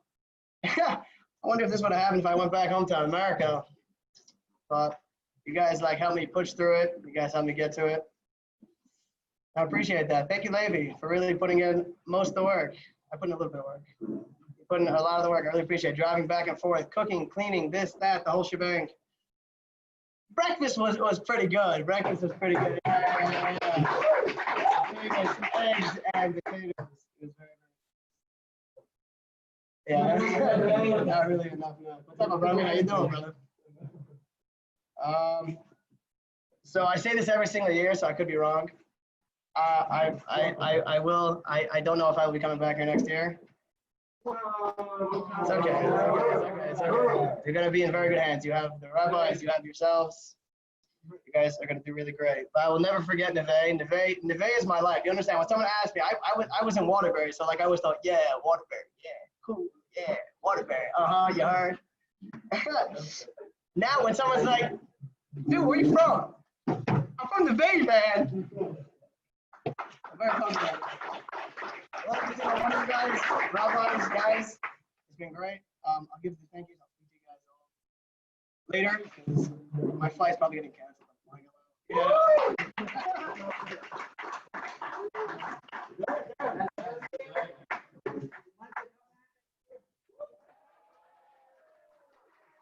Boo.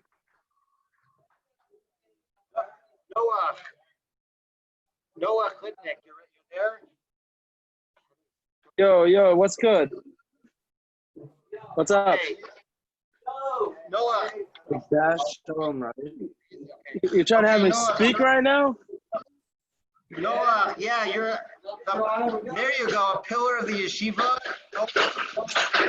Hold on. Let me go outside. Guys, North makes the best freaking chocolate cake. One second. Let's go outside. It's quiet. All right. Am I on? You're on. Good to go? Perfect. Okay, well, I'll be honest with you. I was literally in the middle of making donuts, and then Nassim texted me to get on the Zoom because we're doing graduation, I guess. Yo, I'm gonna be honest. Like, I really wasn't thinking that I was gonna speak. I know everybody says this, but I really wasn't. A little bit put on the spot, but we'll do it. We'll definitely do it for the boys. Yeah, it's been a journey. It's I can't imagine. I don't recognize myself. I really don't. I hate to say I dislike when people say that a yeshiva changed their life. The yeshiva helped me change my life. nothing changes unless you want to change. They give you the tools, they give you everything that you can do, but at the end of the day, it's your choice whether or not to walk down that road and take those steps and make those hard decisions. Yeah, it's been I wasn't planning on coming back this year, and I didn't come back until October, November, either late November or early December, something like that. I came back to Israel. I was in Mexico for 10 days. Still was like, I was in Mexico, and then I came back to Yeshiva 6 days later. Yeah, it was funny because when I got to Mexico, it was like when I had a lot, like, you guys don't know me from the beginning, but when I walked into Yeshiva, I was really, really not healthy. And actually, when I walked into Yeshiva, it was at a point where, it was because of Nassim. A big part of it was because of Nassim. It was probably my closest friend right now. I love that guy to death. But B, it was, there was a group of guys that were accepted to a specific yeshiva that didn't end up working out. We were all accepted, and then we were told we were not to, that we were not, like a week before, and it was very difficult for a lot of us. And Neveh, somehow, we got in touch. I really wasn't close with Nassim at the time. We were both doing our own thing. We would hang out in my room in Durham a little bit and in Waterbury, but nothing major. We weren't really in that much contact. And then I was in Waterbury for Rosh Hashanah because I like to go there to Rabbi Kalish, and it was recommended and suggested, whatever, can't say the word, but either way, to try out Neveh. So I was like, what the heck, let me go. And yeah, it was 3 weeks after a very challenging scenario that happened in my life. And today I walked in, I can barely have a conversation with people that I call my friends. I had zero, confidence, zero, there was nothing. There was no conversation that I can have with anybody, that I felt like, I always regretted what I said. I never felt comfortable anywhere. I was in a very difficult place. I always felt like, I was trying to be a part of the cool group of guys. But anybody who knows me 2-3 years ago, I was the guy standing, in the back. And through a lot of work and through a lot of, trial and error and ups and downs, with a lot of help from Ellie and Rabbi Sujansky and Rabbi Goldman and Nussin and all the boys, Aaron, Levi, everybody, those guys really, really, really helped me, find myself, figure myself out, and be able to have serious and thoughtful conversations, conversations that don't only have to do with girls, conversations that, a lot of people, and including myself for years, I would talk myself into this idea that, especially when my game was terrible, let's be real, you know what I'm saying, at the beginning. And that, we would talk ourselves into getting dressed and, we're going out Thursday night, it's a vibe, let's go hang out with some girls, you know what the vibe is. But, at the end of the day, it was a bunch of BS. It's not real. It's like, you'd come back, you'd have to make up a story based on how your night went, and you'd get all dressed up for something that, there was nothing there. Everyone does. A bunch of 15-year-old chicks that walk around and guys that walk around Goa and crack square to 5-6 times, get wasted, come back and say they had a lit night. There's nothing. It's nothing. So, coming from that to, walking in, being there for 3 months this year, 3.5 months, like the decision to come back was life-changing. And, at the end of last summer, I was fairly confident in my abilities to talk to people, to get my drift. So after Mexico, I was pretty much in my prime, and I came back to Israel, and it was very difficult to let go of something that I've been trying to do for so many years, trying to be a part of that cool group, trying to go out and get girls and be that guy. And I did it for 2 months. It was great. I had a fun time, and then I realized that it's a bunch of BS and it's fake. And I don't know why God did this to me. He didn't allow me to have my fun when I was younger, and he just gave me a logic when I was older, and I had everything that I wanted to be when I was younger. But listen, it was a blessing. I walked away from that, 2-3 weeks into Israel, and then, my journey really took a serious turn to the right, and Rabbi Sidransky, and through a lot of conversation with Rabbi Sidransky and Rabbi and Nassim and Rabbi Goldman, I really figured out what I wanted to do and who I want to be in the core. I always wanted to be, guys. A lot of guys saw me in the base every single day. It was just because, like, it might look good. It might look good on a resume, but there were very difficult days, and I chose to. It took a lot to choose to stay away from negativity and people that were pulling me away from the things that I really wanted to do. I had to let go of a lot of family. I had to let go of a lot of friends, close friends, who I thought were close friends, because I wanted to make better and healthier decisions for myself. They say the healthier you are, the more successful you are, the smaller your friend group is. The people that have the big friend groups are the ones that usually are failing the most. So, to walk away from those kind of relationships and friendships, to be able to be a better me, was very difficult. And then the knowledge that I've gotten this year, helped me through this Corona, because when I got back, I got pretty sick. I was sick for a week. I was in the hospital for a little bit, and it was very challenging. And I started smoking again, and it was just literally just taking away the pain. I had really bad, like, severe lower back pain. I couldn't sit up for a couple of days. It was pretty bad. And then for like 2-3 weeks, I was, just smoking unnecessarily, just doing it because, it just felt better. I was able to, just get away from myself for a little bit. I fell into a dark hole for a couple of weeks, but thank God, I have a really good friend by the name of Nassim, and Nassim Mayer, as he likes to be called.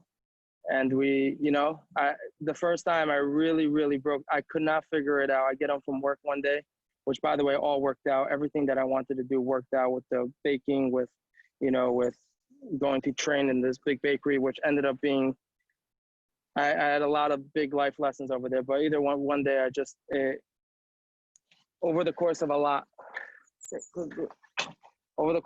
of stuff that went down, I broke. I couldn't figure out what was causing me so much pain and what was causing me so much stress. And yeah, I had a really amazing conversation with Nassim, and the next morning got another amazing conversation with Ellie, and like that, I was back to myself. I left the job, which was, on the one hand, giving me a crazy amount of experience with very experienced people that would be able to show me more of the ropes. But on the other hand, it was an environment that was tearing me down, that was, depressing, and people not being emotionally, correct, and just, it wasn't a healthy environment. And that's those things, to learning which environments and learning what kind of people, real people, should be around, is something that I have gained and continue to gain through the people, through the Rebbeim, through the friendships that I've made in Neveh. So listen, I'm probably not coming back next year because, things look like they're heading in a different direction for me. Baruch Hashem, everything worked out with the baking. I've officially taken over the baker over here. I'm officially running Fallsburg Bagels and Bakery with my dad. Things are looking very, very good. Hours are a little bit crazy, but Baruch Hashem, things are going well for me. Yeah, I'm running a full crew. The rest of the crew is coming the end of this week.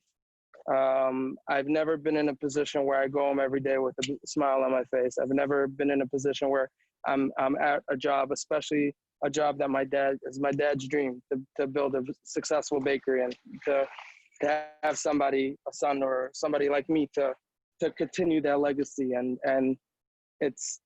I'm very happy that it's something that I actually enjoy doing. And it's come from, I think I'm continuing on going, but this is going to be, I'm saying, this is my goodbye speech. I'm taking after Nassim a little bit here. I think it's a major lesson for people. I know this is the beginning of my journey, and I will tell you that I will be there's going to be a lot of success for me in the future, and I'll tell you why. It's a very simple concept. It's you got to be very patient. I started off just like everybody else starts off. I started off with cleaning trays. I started off with, packing stuff and whatever, and just patience, one step at a time, every single day. You take my first summer I worked here, I was 10 years old. I made $50 for the summer. You know what I'm saying? These days I'm walking out of the summer with a lot of money, Baruch Hashem, and it doesn't come easy. Things don't come easy in life. Anything that comes easy is probably not good for you. Whether it's the girls, whether it's the money, whether it's whatever, if it's coming easy, it's not healthy, it's not for you. Life is hard. It hurts, it's painful, and you just gotta take the punches and know that eventually something's gonna break. And for me, I work with family, and everybody knows you don't mix business with pleasure, but it's something that I enjoy doing, and I'm willing to take those punches to reach that level of success that I'm trying to reach. So I thank everybody, and I hope everybody can learn from our experience, from the guys from third year like Nassim and me, guys who have they see the other side, but haven't necessarily seen the flip side of where we came from. People that were broken, people that had no purpose. I didn't even know, I had nothing, literally nothing. My existence didn't mean anything to me when I walked into Neveh. So looking back, at 3 years later, I can say that through the process, through having patience and really, really, really listening to the people and that I respected and loved and I knew respected me, they allowed me to figure out myself, figure out my journey, and continue to help me. That wasn't a yeshiva thing. This is a life thing. There's the relationship that I have with Rabbi Sajansky and Rabbi Goldman, who I finally got through to. Either way, the relationships that I have with them are unmatched. So I thank everybody. I love everybody. I hope we get to see each other at some point. Please come through. If you come upstate, come through to Falls Bagels and Bakery. You're more than welcome to come in. We'll give you all a tour. Yeah, that's my closing. You know what I'm saying? I love everybody. The Mash, wait 1 second. I forgot about the Mash. The mornings, that morning energy they came in every single day with was beautiful. So I know when I first came, it wasn't something that, I appreciated a lot, but listen, I have some beautiful videos of the Mash singing. Your voice is incredible. Either way, peace out. We love you. Yeah, that's it.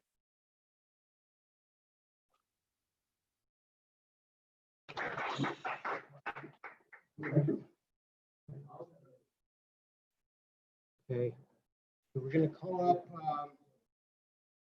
before I call up Jake, I just wanna, something that inspires me is something about Rabbi Friedman, part of Jake coming. Jake runs a business from here. He has a desk, his office, and in order, he's juggling responsibility along with priorities. He wanted to grow here.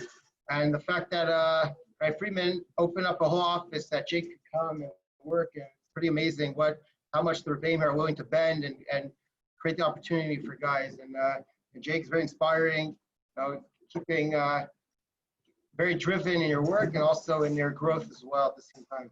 Jake.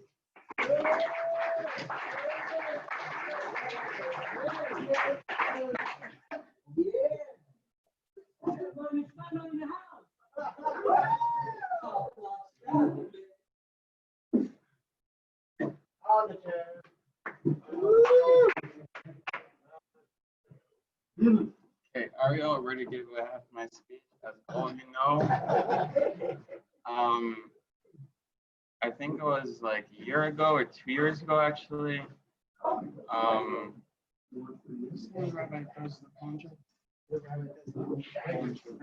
Rabbi Prager, he came to talk to me apparently. I don't remember any of it, whatever. He tried inviting me, and I very much declined him and was not interested in Israel whatsoever. And then I think it was before that or after that, I had a trip to Israel to somebody, and I didn't have a good experience whatsoever. So you can imagine when Rabbi Friedman came to talk to me, I just was not interested in whatsoever, and I decided to try it out, to make it work, give it a shot, just do one thing at a time, stay focused on what the greater goal is and just make it happen. And stuff that has to be worked out. And I'm going back tonight. I'm flying back. Stuff that still have to be worked out, and I'll be back. Thank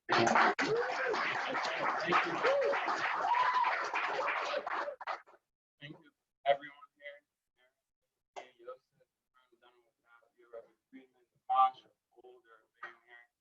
you so much, everyone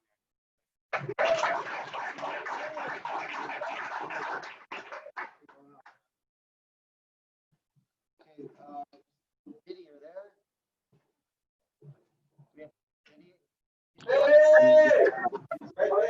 Video Cohen. There we go.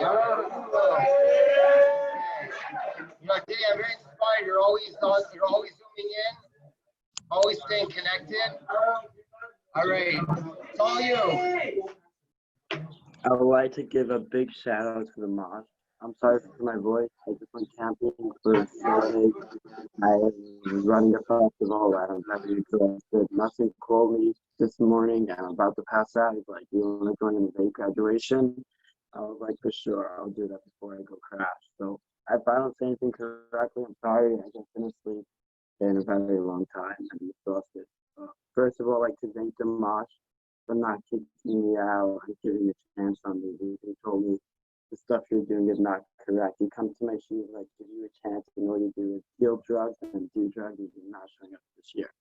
I think it's like either you shape up or you ship out. So I'd like to thank Damaj for giving me the ultimatum, and I chose the right one. Even though I dealt drugs, I still showed up to more year and came more a part of yeshiva. Second, I'd like to thank Rabbi Friedman for coming to me when I was working, I was getting my GED, or the Freeman come over to me. I speak to him from Yitzi Goodman, told me about the Neveh. I'm like, I'm not going to come here. I'm going to TJ or Fisher's. That's the place for me. I have to go learn them better. I tried out TJ. He did not accept me. As then Neveh accepted me, and TJ accepted me. Like, hey, I'm going to Neveh. And that's how it is. And I met the Neveh guys, and it was just a family. The first time I met them, we just connected. And it was amazing. You know, I only met 2 guys, and there was 10 guys here, and I chose them and 10 at the best time. And then I would love to thank my roommates, Avi, Alicia, and Eljam. Avi for always putting me in place. Alicia for teaching me so much new things. Alicia, the freaking genius. He might not show it to all of you. Alicia, one of the most brilliant people that I know. Avi is very ambitious. Whatever he wants to get done, he'll get done, even though he slacks off a lot of things. I'd like to thank Aaron and Levi. They are the glue to Neveh. Without them, Neveh would never run the correct way. Yehuda Cohen, the freaking, he's gonna be a rabbi. This guy's a freaking legend. Every time I see him, just cheers Torah with a smile on my face. Nothing's gonna be a motivational speaker. Effie, I can't. I love that. He just commentates perfectly. Maybe the person I always want whenever I do something. May's gonna be by my side and it's just gonna go good. No matter what happens, May's there with me. Ezra, I go through all you guys, but I love every single one of you. You guys are all unique, and you guys are fighters in every way. Stubborn when it comes to quitting or not quitting, but you guys always choose the right way at the end of the day. That's amazing found today. I've been I got kicked out of 14 yeshivas and stuff like that. I come to Neveh and they finally have a family. It's like a real connection, like a real brotherhood. It's just like I'm part of it. People have to like, where do you come from? Like, I'm from Neveh. It doesn't make a difference about my past. I'm in Neveh and that's where I am. I don't think I'm coming back next year. I recently got a job in HVAC. I worked 60 hours last week. So I do that now and I don't really have that much free time to do. Rabbi Schwab called me every morning at 12 o'clock to learn with me. I learned with him 4 times, but I couldn't do the rest because I was working. But Rabbi Schwab's an amazing person. I like to think I'm Slavin. He was just there for everything, for the thick and thin. Whenever I was having this troubled time with my family, with drugs, doing drugs, selling drugs, he was there to help me with it. Losing my temper, go to him every morning, make a l'chaim on a shot, and go daven. Risleim is a very, very special man, and he's a genius. I would love to thank Moshe Miller. Moshe Miller, we went to the festival this week. His vibe was just perfect compared to TJ the Fishers. TJ guys are getting drunk, playing beer pong. Me and Moshe are doing our own thing, and Fisher's guys are just being loud and chasing girls. Me and Moshe are just doing our own thing, screw everyone else. We're just having our own adventure in the middle of freaking nowhere in New Jersey. And Moshe was just here. Without Moshe, nothing would have went done. Everything would have went wrong. What else am I forgetting? Rabbi Citransky, I'd like to thank you for our talks we have. Rabbi Schwab, yeah, I don't know if he's on here, but he's not. Rabbi Schwab is a very special person. Every morning we have a conversation, we talk about anything, and anything anybody says, you always have a smile on his face. I'd like to Rabbi Feldman for learning with me. Told me so much stuff. Rav Yitz for getting me in touch with myself and connecting everything to God, like you can make a bracha. You're reconnecting the source to Hashem. And it's unbelievable. Rav Yitz told me, I just love it. Each Rebbeim there, Joey, I met him a couple of times, just had a smile on his face, just connected. Every single person here is just unity, connection, love, family. Together all amazing in your own way, and together all special. I changed so much in the day. It helped me so much for where I am today. If I went to anywhere else, I would not becoming the person that I am today, and the power that I have to do and share. They made me a better person. I'm thankful for that. And hopefully next year I see you guys. I'll pull up for a couple of months and chill with you guys. But I love you all and can't wait to see you guys back in America. And Jake, let me know when you're back in Muncie. We'll chill. I love all of you guys. I'm sorry I'm not there for you.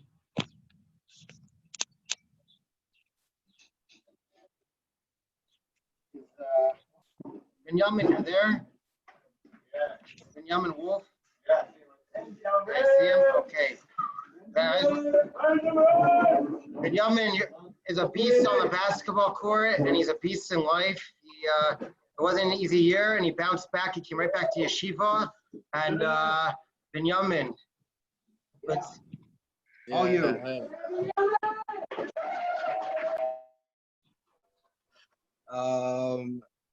Yeah. So I just want to start off. Can everyone hear me? Yeah. Okay. I want to start off with a quick joke. It's basically very short. It's like, what's red and bad for your teeth? A brick. All right. I knew Aaron would like that one, so I just wanted to say that one for Aaron.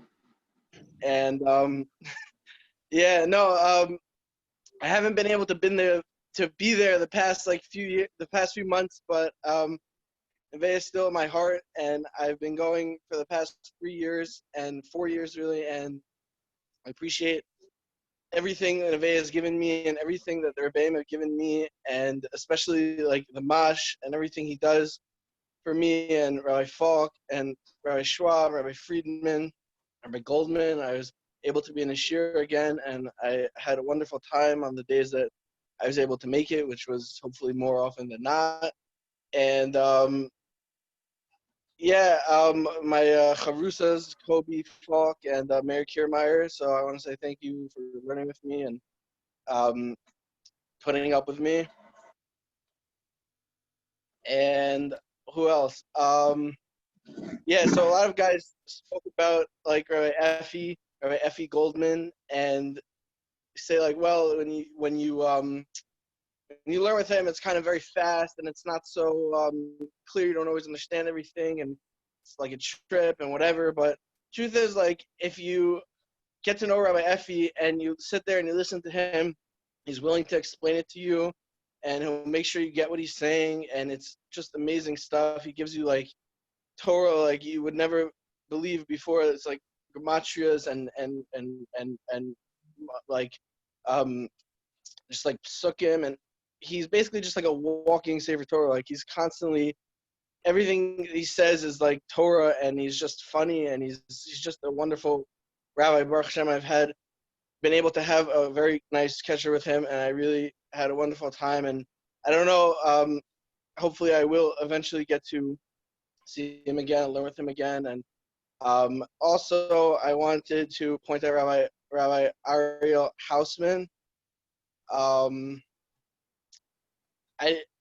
Yeah, thank you. And he's just been like friendly and like loves everyone, and he's there for the guys, and he's helping everyone, and he's he just cares so much about every single guy, and he's just like he wants everyone to do well and to succeed and to reach their potential, and he's just like I'm so happy that I was able to be in yeshiva while he was there, and he was teaching everyone, and we had the question sheets and everything that he gives to Neveh Zion is really, really, really special. So I just really appreciate that.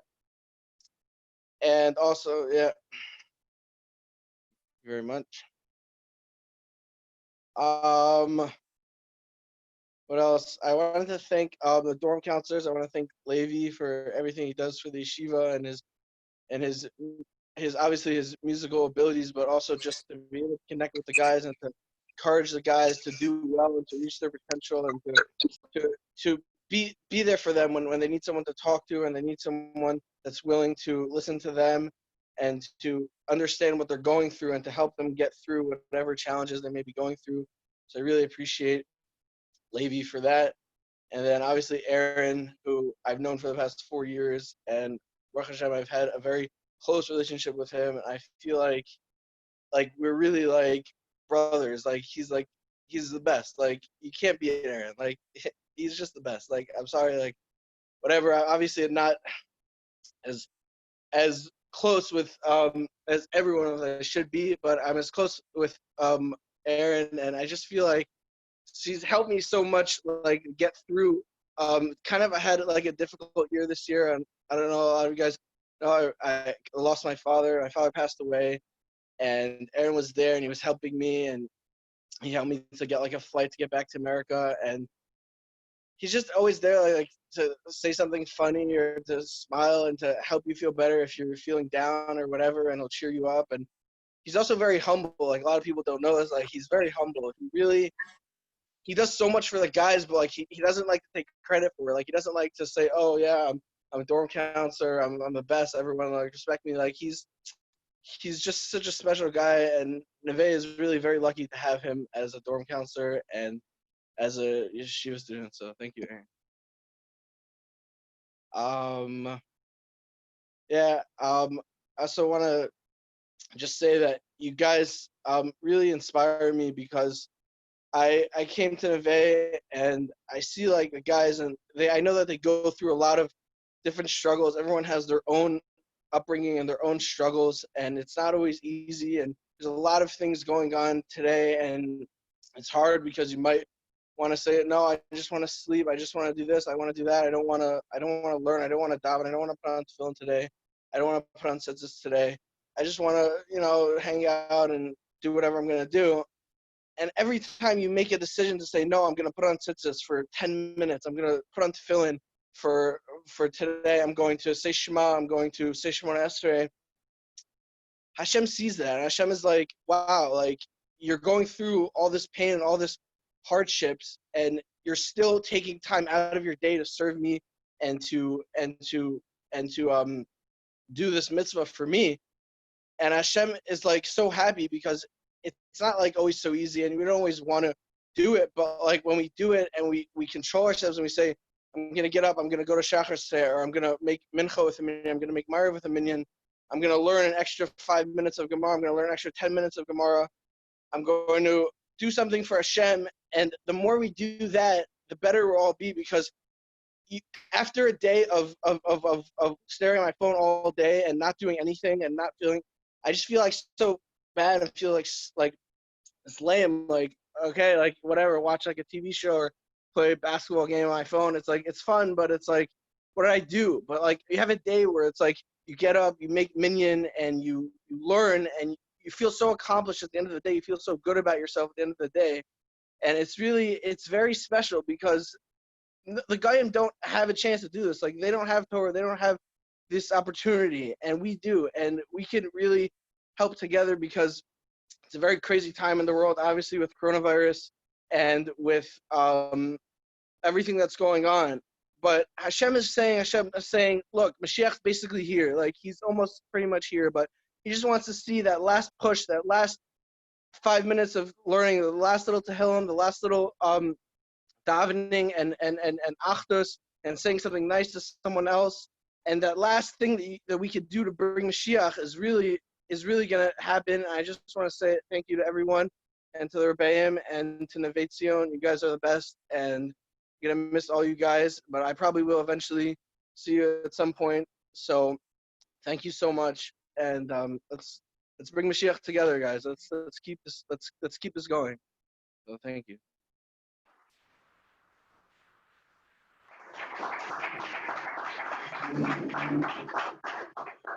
Thank you, Benjamin. Hey, AY, you're there? AY Goldman? Yeah, I'm here. Hey, there he is. The same way when the first day came to yeshiva, I was afraid, but then I realized. Don't hang yourself. Yeah. Oh, yes. What? Genuine, sincere. AY, it's all you. It's all me. Go for it. Hi. What's up, everybody? I just want to say thank you to everyone for like the craziest year, and and dude, I wish I came back after Pesach for a little bit, but used Corona as an excuse not to. So kind of worked, kind of did it, but it was just a crazy year, and everybody there. And I want to send a shout out to Yitzi because everyone has their rabbi in the way, and Yitzi was mine. Yitzi still is mine. So I just want to say thank you to them, and to Levi for just being Levi, because Levi's just awesome. And say thank you to everybody. But yeah, and that's it. That's pretty much it. Thanks, AY.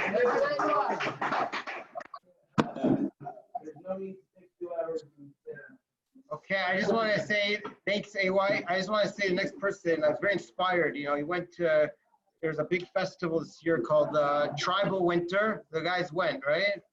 One of the guys went. No, you didn't go? But one guy went. I was very impressed. One guy said, no, I'm going by myself.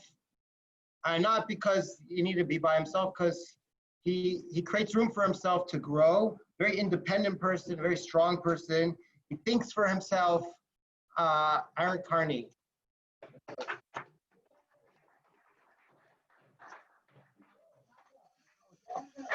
Come on. No. Carney.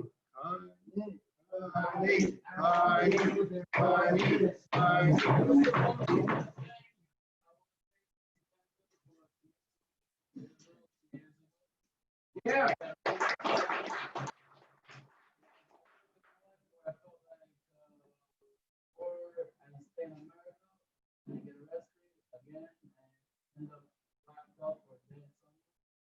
Or I get off my ass and actually try to think ahead what I'm doing tomorrow.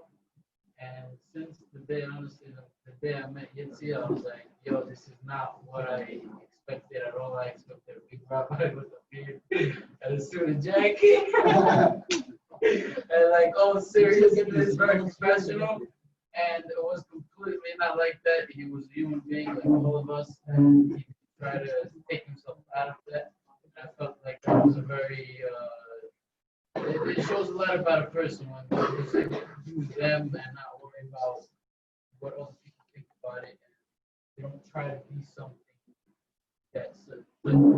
they don't try to be something that somebody else is and think, oh, I need to reach that goal. And if I don't reach that goal, I'm not going to be successful myself. So I want to say this year, I honestly, deeply in my heart, I told Nancy before last summer, he tried to convince me to come to the Bay. I'm like, no, it's not happening. It's not happening. I'm moving on my life. I'm going on with my photography business. And I actually had a pretty good start. And then I decided, you know what, I'm going to give it a week. I'm going to give it a week. I'm going to come. I'm going to talk to the rabbis. I'm going to see how it is. What kind of people are here. And honestly, when I first came here, I came with very bad expectations. I thought like the minimal rules that we had here, I thought they were overly done. And that was just me getting into my head and making up thoughts. And whenever you make thoughts up before you go somewhere, you make expectations. And those thoughts were just thoughts. Came up with them. They don't exist. So I felt like when I first came here, it all like hit me with a ton of bricks. Like, okay, you know what? This is really different. And there were a lot of points where I really wanted to leave, and I felt like a lot of people that helped me actually think through it, like Levi, Tender, Yosef.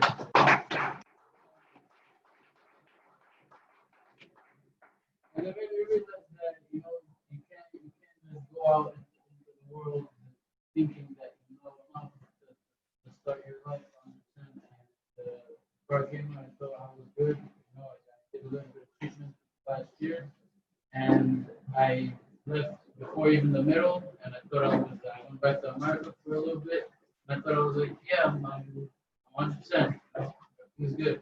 And I came here, and all of a sudden things started coming out forcefully because I was living with other people, I was dealing with other people, I was talking to other people, I had to deal with other people in the drama at 2 in the morning. But it made me realize who I really am and who I want to be, and I realized that I'm not this crazy, violent person that snaps at people. Just no. And a lot of people like Yosef and Levi really helped me out, and Aaron to really keep it under control and try to go another day and another day. It all added up. All those days added up. I started learning a lot about myself, and I stayed sober during times where I really felt like I was like, okay, you know, this I don't want to do this sober life anymore. You know, everybody around me does this, goes clubs, this kind of drug. And I realized, like, you know, maybe I could go to a party and not be all drugged up to enjoy it. And I tried it, and I actually realized that, you know, I was the whole reason I didn't really like that much parties. I used to go last year all the time, and then I kind of got to a point where once I went sober, I realized that I liked it, but once in a blue moon, you know, you don't have to go out every single Thursday and get wasted and drunk and not know where you are at 2 in the morning and somehow get back here. You know, or I find you on the bus with Bud out there. I'm just saying, you know, but it really made me realize how you have to take step by step in life, and whenever you try to rush things, you just it's like a train when it's on rails. If you go over a specific speed limit and you have a corner that the train needs to go around, and you know you're trying to get to your destination fast, no matter how fast you're trying to get to that destination, you have to slow down a certain speed before you turn that corner. And if you pass that speed, you're gonna derail the whole train. So this is how I look at my talich,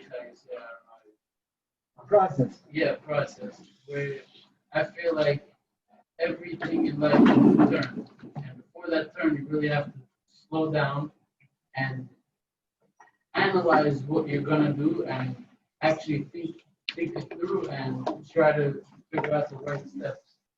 Take take that turn in the correct speed. And I couldn't have figured all those things out without the people, like I said, like Yitzi, Aaron, like you guys were.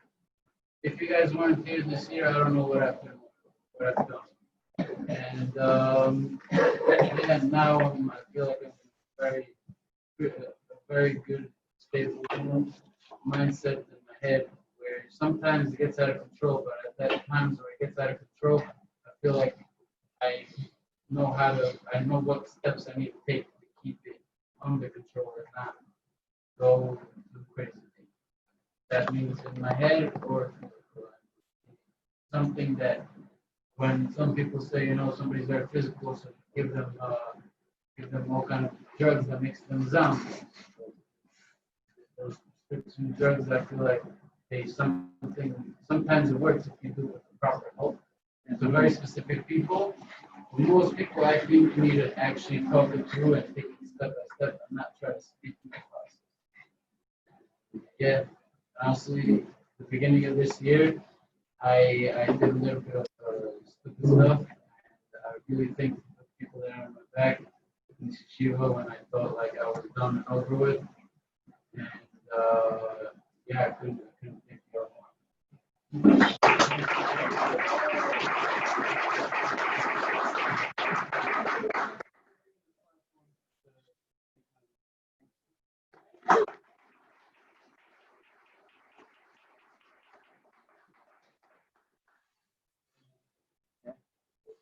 I just want to thank you after working behind the scenes.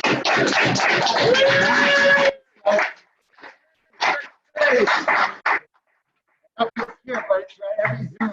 Team always organizing and even. Okay, next I would like to call someone. He just released a song called a mitzvah. And, he's someone that always sings to his own tune. He's a shliach from Slovakia. David Walker.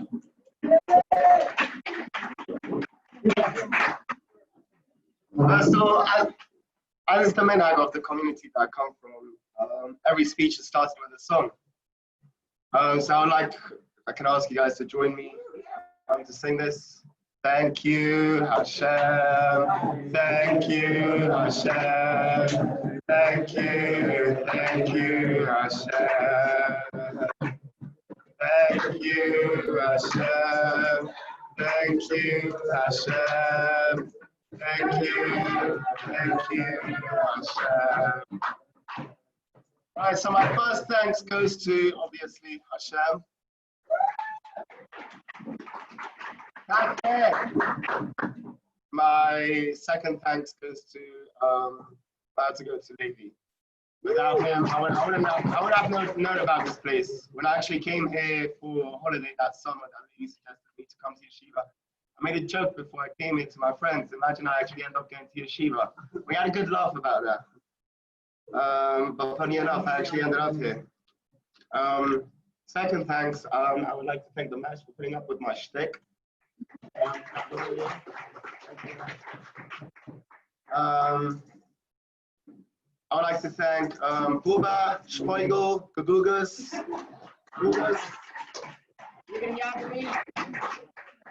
and everyone else. For those of you that know me a little bit, you know that I'm a very up and down person. I'm always in a different place. Every day, you don't know where I'm going to be. Some days I wake up, I think I'm some kind of Rasta. Someday I wake up, I think I'm the most Hasidic guy.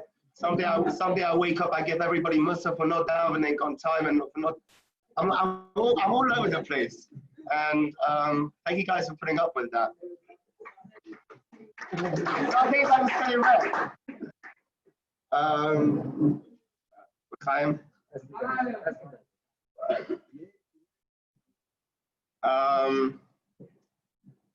One thing I learned this year, very importantly, one of the Avreichim told me that the Avreichim, especially May and Kobe, were always there to see me. They were always there through all my funny stuff. I always told them, I always complained to them about what I was going through, about what I was thinking about life, about this and about that. And one thing that one time, both of them continuously repeated this to me, but one time Meir said it, Meir Kamaya said it, and it really hit me. He actually said it was a song. He showed me a song, and this song was about somebody singing that he's a champion at getting back up.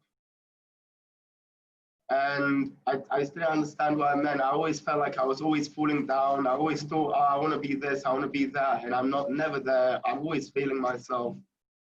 I'm always falling down. I always think, yes, I'm going to push on through. I'm going to be strong. And 5 minutes later, I'm doing something that I thought I wouldn't do in years. And Maya was the one that really taught me to, whenever I fall, to always get back up. And to always remember that in life, everybody falls. I'm always going to fall. It's not about trying. It's about trying very hard not to fall, but always going to be a fall. So you always have to get back up. And I'm really thankful for that.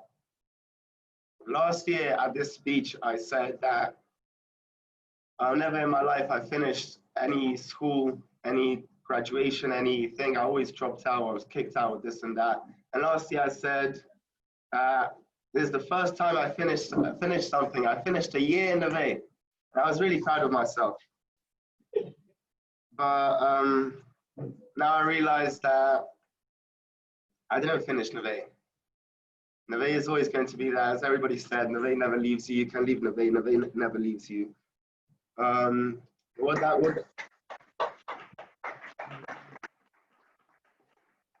that means to me is the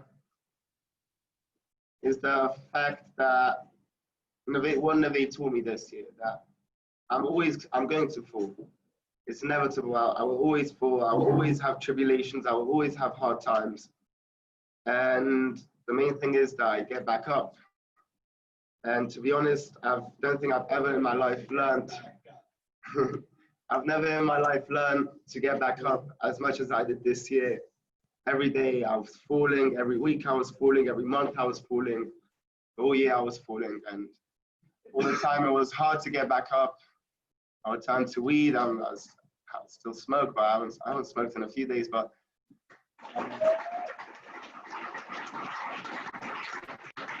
it's all about getting back up. It's all about starting again and knowing that you're good. Obviously, Jansky actually told me this a few days ago. I told him I don't know what I'm going to do when I'm going to go back to London. It's going to be very difficult for me. I haven't been in the best place in the past few months. I've been really, especially quite extreme up and down, going from place to place in my mind, thinking things that I shouldn't be thinking. And he told me, remember, one thing that you have to remember and always remind yourself is that you're good. And everybody's good. And everybody has that good within them. And everybody has a great potential to do good. And whenever you think, oh, I did bad, and you start thinking about yourself, I did bad, and because you think I did bad, so now I'm a bad person. And now because you think I'm a bad person, now what does a bad person do? A bad person does bad things. So the only thing from feeling bad is, the only thing that comes from that is bad things. So that's definitely one of the things that I learned this year is to always get back up and to remember that you're good on the inside. It's always going to be good, no matter what. Another very important thing that I learned this year is actually from a very special Talmud in this yeshiva, none other than Rabbi Yehuda. And he taught me one very, very, very important fact about life. It's very important, and everybody should know this. Everybody has shtick. Everybody has shtick. It's really, he told me a story about his manahal in his high school.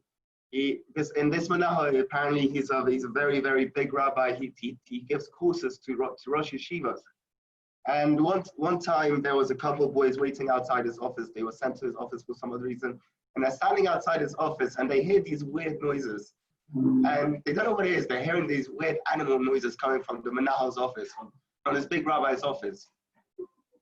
And just really, really weird noises. And they decided to like, wait a minute. And the noises just wouldn't stop. So then they gave a knock. And suddenly the noises stopped. And then they gave another knock. And the rabbi said, okay, come in. They came in and they were talking about whatever they were sent there to talk about. And then towards the end, I think they said, Rabbi, what were those weird noises? And the rabbi replied to them, everybody has shtick. Everybody does their shtick. So the yigadi yagadi, the bugas, the gugas, the shmoigas, it's all a good shtick and it's all good stuff. Like Rabbi Nachman says, it's good to do something silly in order to get yourself to be happy sometimes. And I just want to thank all of you really for helping me realize all these things. There's many other lessons that I've learned throughout this year right now, especially because I smoke a lot of weed, I don't remember a lot of the stuff. So yeah, I would definitely like to thank Buba. Buba has really helped me through a lot of things,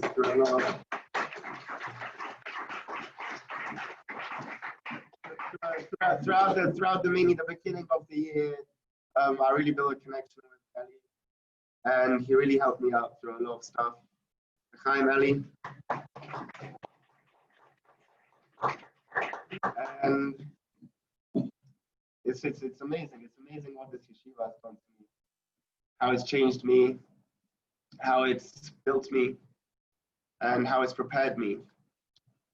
And definitely the one thing that I'm really thankful for is for Hashem for being in my life. Sorry that I keep on changing subjects, but another person told me this year that when we say brachas, when we say a bracha, we say Baruch Atah Hashem.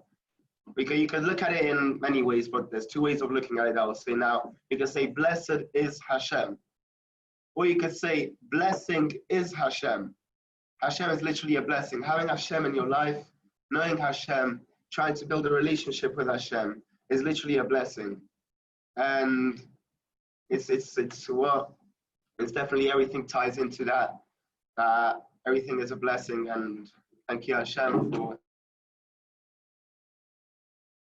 everything you have done for me, for leading me to here, through all the Ashkocha protests, through taking care of me, through the whole Corona thing. It's unbelievable. I thought I'm gonna have to go back to London. Can I go back to London? What am I going to do? Am I just going to live in the forest? We only had a plan to live in the forest for a few weeks and then figure something funny out or something. And then Hashem just gave me five-star villas out of nothing, nowhere. I wasn't expecting nothing, just like that. Obviously, he sent his messages to holy staff members of Neveh, and especially the MASH, to give me all of this. And I really appreciate all of it. And I appreciate all of you for helping me grow a lot. And I'm starting to repeat myself, so I'm going to end this over here. Thank you very much, guys.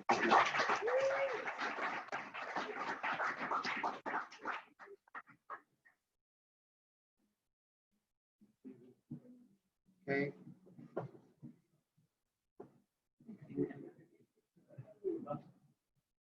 He walks into the room, everyone has a smile,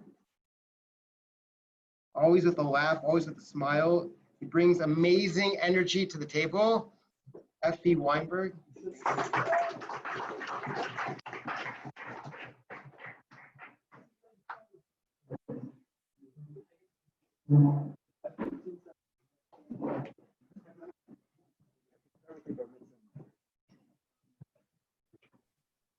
I actually did not prepare anything, but Take your damn mask off. whatever. I did not prepare anything, but I just figured I'd look around the room and I'd figure it out. Yeah, everyone here has helped me so much throughout the year. Just being here at all times, and, listening to me when I had so much to say, and yeah, always helping me in a way that I keep growing and become the person I want to be, as opposed to anything else. Thank you to other Abayim, Sleevan, everyone. Yitzi, thank you. Rabbi Schwab, I don't know if he's listening, but yeah, every day I learned with him. That was amazing. And thank you, everyone, for everything.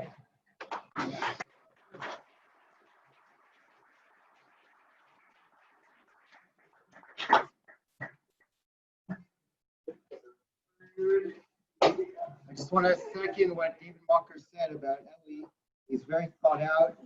He really thinks things through, very soft spoken, and someone with a tremendous depth. And when you start talking to him, you see that his soul really speaks. And I'll call Eli Rosenblum. Thank you.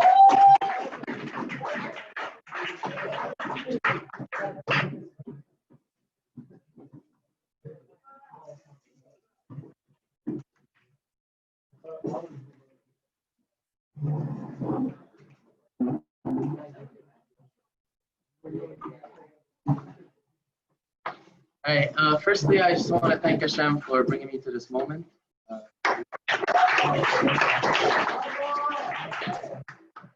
To be honest, I have nothing to say really that others haven't said. My experience coming to Neveh, any different than many of you. Before Neveh, I didn't have much of a life, no meaning, nothing to get up in the morning for. It's very quiet, very not social. And thanks to Rabbi Friedman for introducing me to Neveh. And I came to Neveh.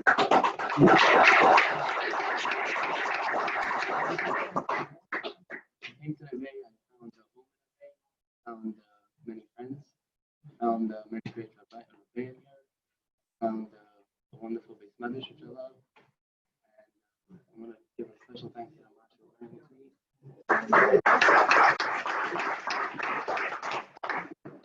And many times that I met with Amash, I've seen Amash would always take care of the you know, his own side of his mind. And Amash really puts in a lot of work. So thank you so much. Thank each and every one of you here for tremendous things from each of one of you, and thank you, everybody.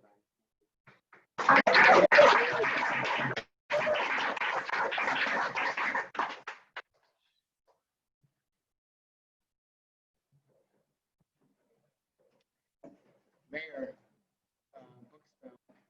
I just want to say one thing about Mayor before he comes up. And, everyone's seen videos of Mayor. There's many sides to Mayor, but I wanted to describe one, and that is he was helping me once paint my pergola before Sukkot, and he got his splinter, and my bubby, helped him get out the splinter, and the Mayor was. Did you scream? Did you cry? I don't know what happened, but it was another side that where Mayor's heart just melted, and but anyway, Mayor, I wanted to call you up. Someone that also keeps coming back, keeps trying to grow, keeps trying to.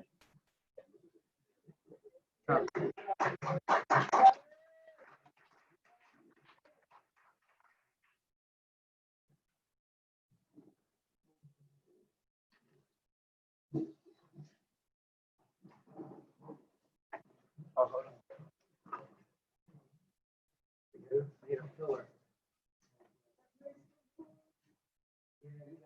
First, we gotta make some noise for all the homies in America that are still sticking with a Yankee, Nelson, all the boys. Whoever's out here. Yeah!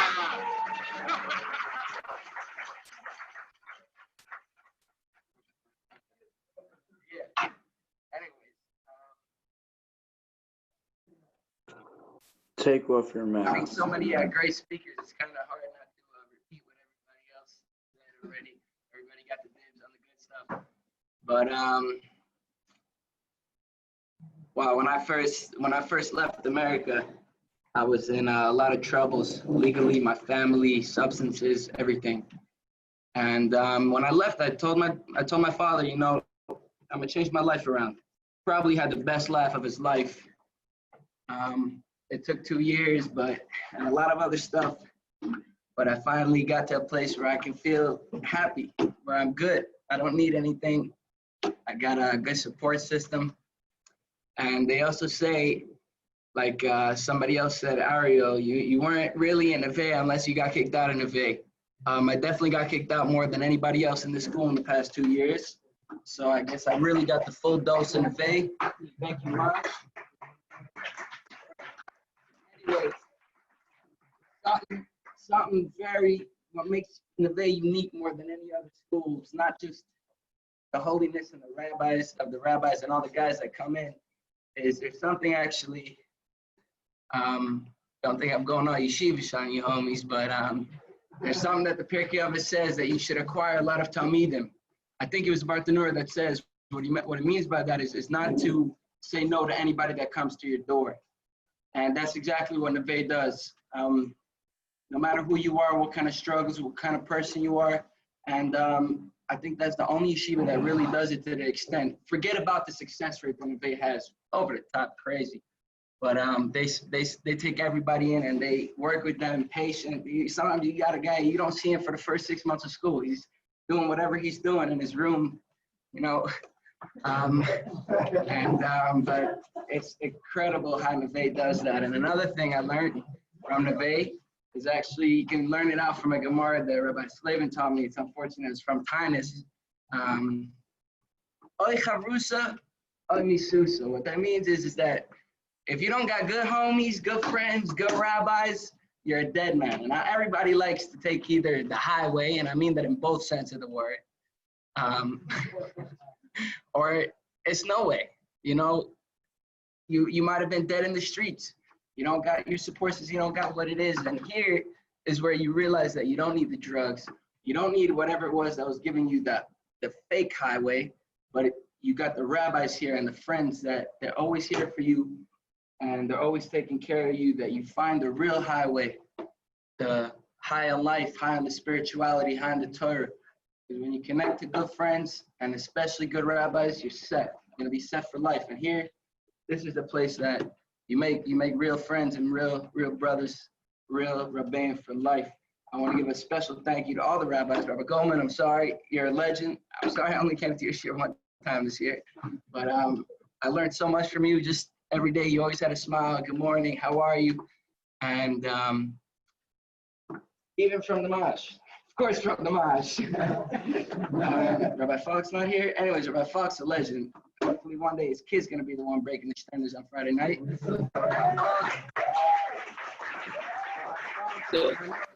I'm here. I'm here. I'm here. I'm listening to you. Rabbi Fox, what's up? Rabbi Fox goes to insane lengths to be here every day, and the energy that Rabbi Falk has, oh my God, it's like incredible. I don't know anybody that does what you do and has the energy at the same, to give such a fire and excitement. It's impossible to be sad or depressed around you. You grab a guy by the face or by his beard and you start jumping, and you're a legend. And special thank you. I can go on for days about this, but Rabbi Slavin saved my life physically, mentally, spiritually, in all kind of aspects of my life. If not for Rabbi Slavin, all the Yeridus that I had when I was on the street, I would not have been able to make the music and come back. Actually, I'm a special thank you to Levi Cohn for kicking me out of the house, because when I was kicked out of that house, I had the best of Aliyah afterwards, because I was home. I was here in Neveh for the first 2 weeks by myself. I lost my mind, but I had some of the craziest exploiters. Rabbi Slavin helped me, and that's when I really made the real final Aliyah. Well, not final, it keeps going and going, but the one that I, God willing, will be permanent. And special thank you also to Yitzhak Tandler and all the other rabbis, Rabbi Friedman, and legend. I remember when I met you don't know what was in that cup I was drinking, but who? And Yitzhak, every night he's spending all day here with a bunch of crazy wild guys, tzaddikim, but you know, it's very stressful, I can imagine, but you still have the time to make night seders, Rabbi Slavin, the Onyx. Insane to be able to bring these kind of guys into your house. Who are we kidding? Yeah. And last but not least, Mash, so much I learned from you. And even when I got kicked out all those times, it helped me so much. I don't know if that was your intention or not. Much love for Mash. And one last thing, I'm not promising that I'll be calling everybody every day, hey, how are you? But if everybody ever feels something, they need something, or they feel down, just holler. I'm one holler away, I got you. Every one of you guys are my brothers. It's really a family for life.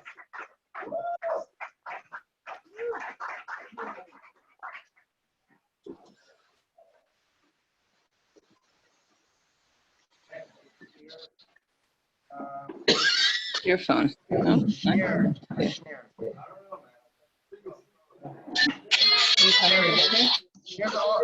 Share is always growing quietly behind the scenes. Share, come. Oh, there you go. Share, you're going to a pre-army training course this summer, hopefully. But always taking the steps to improve, to work on yourself.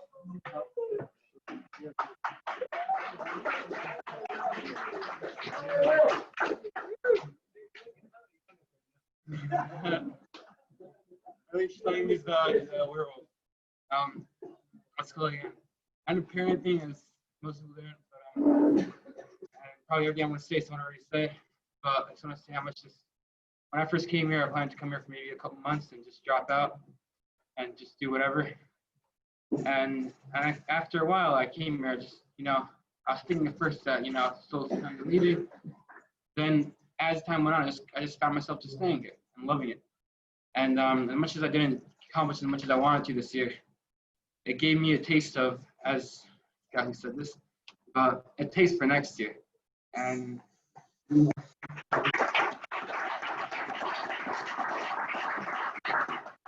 hopefully next year I'll do take advantage of everything that kickstart got from this year. And the rabbis are amazing, all of them.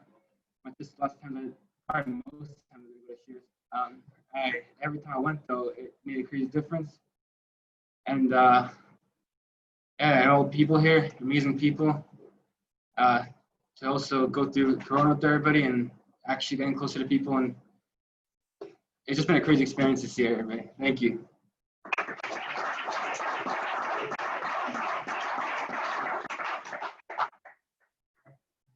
Meshi Zahav. Mesh, this name I never heard before. Meshi Zahav. That's control. Silk and gold. Shlomo Meshi Zahav. Zalman? Shlomo Zalman Meshi Zahav. What a name. Gold, silk, Shlomo Melech. Unbelievable. But not just that, you know what his favorite movie is? His favorite movie is Braveheart. I want to tell you, okay, he stuck it through. He came, he stayed through all the way. He's so cold, a brave heart. Let's go. Shlomo.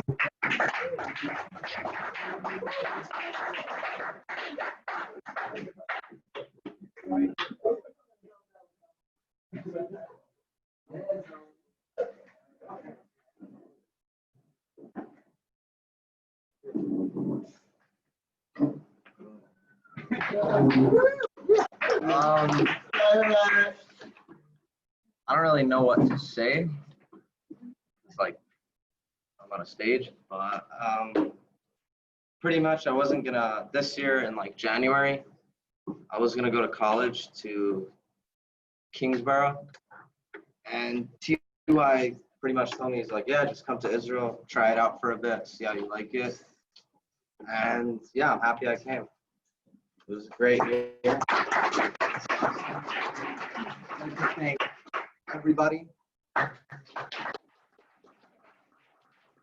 And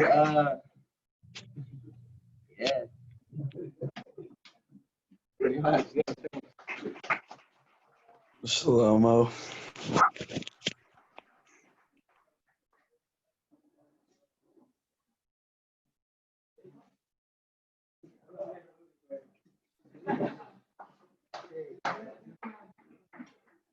Speaking to the Skanda Rebbe, and I told them this, we have someone, and I explained to him the problem, and he said, you're buying Yama because you got to buy him Sputnik.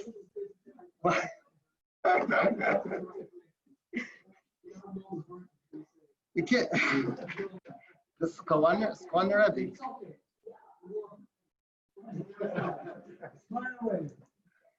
Kids Diane, he has no opinions about anything, and he's a Diane Berry Burach Bringo. Please come.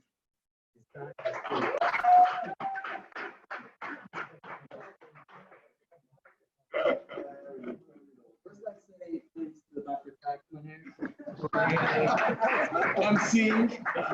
I do the traditional kind of slave pulling up a card.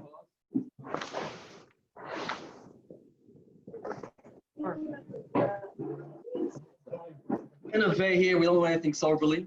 Baruch, I'm here, brother. Rabbi L'chaim, L'chaim. Yeah, I'm here, L'chaim. Here? Okay, perfect. So come on here. Okay. Yes. Okay, it's not my thing to do. Maybe after Neveh, I'll have a couple friends here that became speakers. Maybe I'll also become one. So it's just trial. The test run, give me a rating afterwards, and maybe I'll continue a career. First, it started, I met Rabbi Friedman probably, I would say 6 years ago or so. And I was turning 17. I was still 16 because I remember he told me I couldn't come to Neveh when I was 16. That rule was out the window a long time ago. But yeah, that was back then. I was willing to come, but my father decided if I come to Neveh, then I'm going to become not religious, because I was the most religious kid back then. Ask him, he'll tell you about it exactly. But even then, even that, my father's saying no. Rabbi Friedman doesn't stop trying. Rabbi Prager went down in the summer, went out of his way, and then when he came to America to go upstate to try to convince my father, he still wasn't willing to, because look at the vague boys, we would come non-religious when we come here. But it didn't stop Rabbi Friedman. Every time he came to America, he messaged me. Every time he saw me, he asked me again, do you want to come now? Do you want to come now? I kept telling him no after that because I was working, I had a good job, I was happy where I was. Till 2 years ago in the summer, I think it was. Yeah, 2 years ago in the summer, I went away for a weekend. Rabbi Friedman was there, and he came. I was going to leave my job either way. I wasn't happy with it. I want to make some more money. I told Rabbi Friedman I'll come. I came with the simple fact just because I never had my teenage years. I worked since my 16, 15 and a half. I want to come have a good time a little bit. And I came, I had a great time. By the time the year was over, I said I'm never coming back. It's a great place, like great 7 months I had. Could do nothing with my day, but back to reality, back to regular life. We're gonna go back to work and do the regular thing that normal people usually do. No offense to anybody here. We'll talk in 3 or 4 years when you all have jobs and realize that's actually the way of living. But it came to Poland, and Rabbi Prager called me up. He convinced me to come to Poland. In Poland, I gave a speech. My speech in Poland was everybody gives a speech in Polish. I'll show this. My speech was, I'm not religious. I'm not planning to be religious. But if I ever do end up being religious, it's things are by fault. And I got down.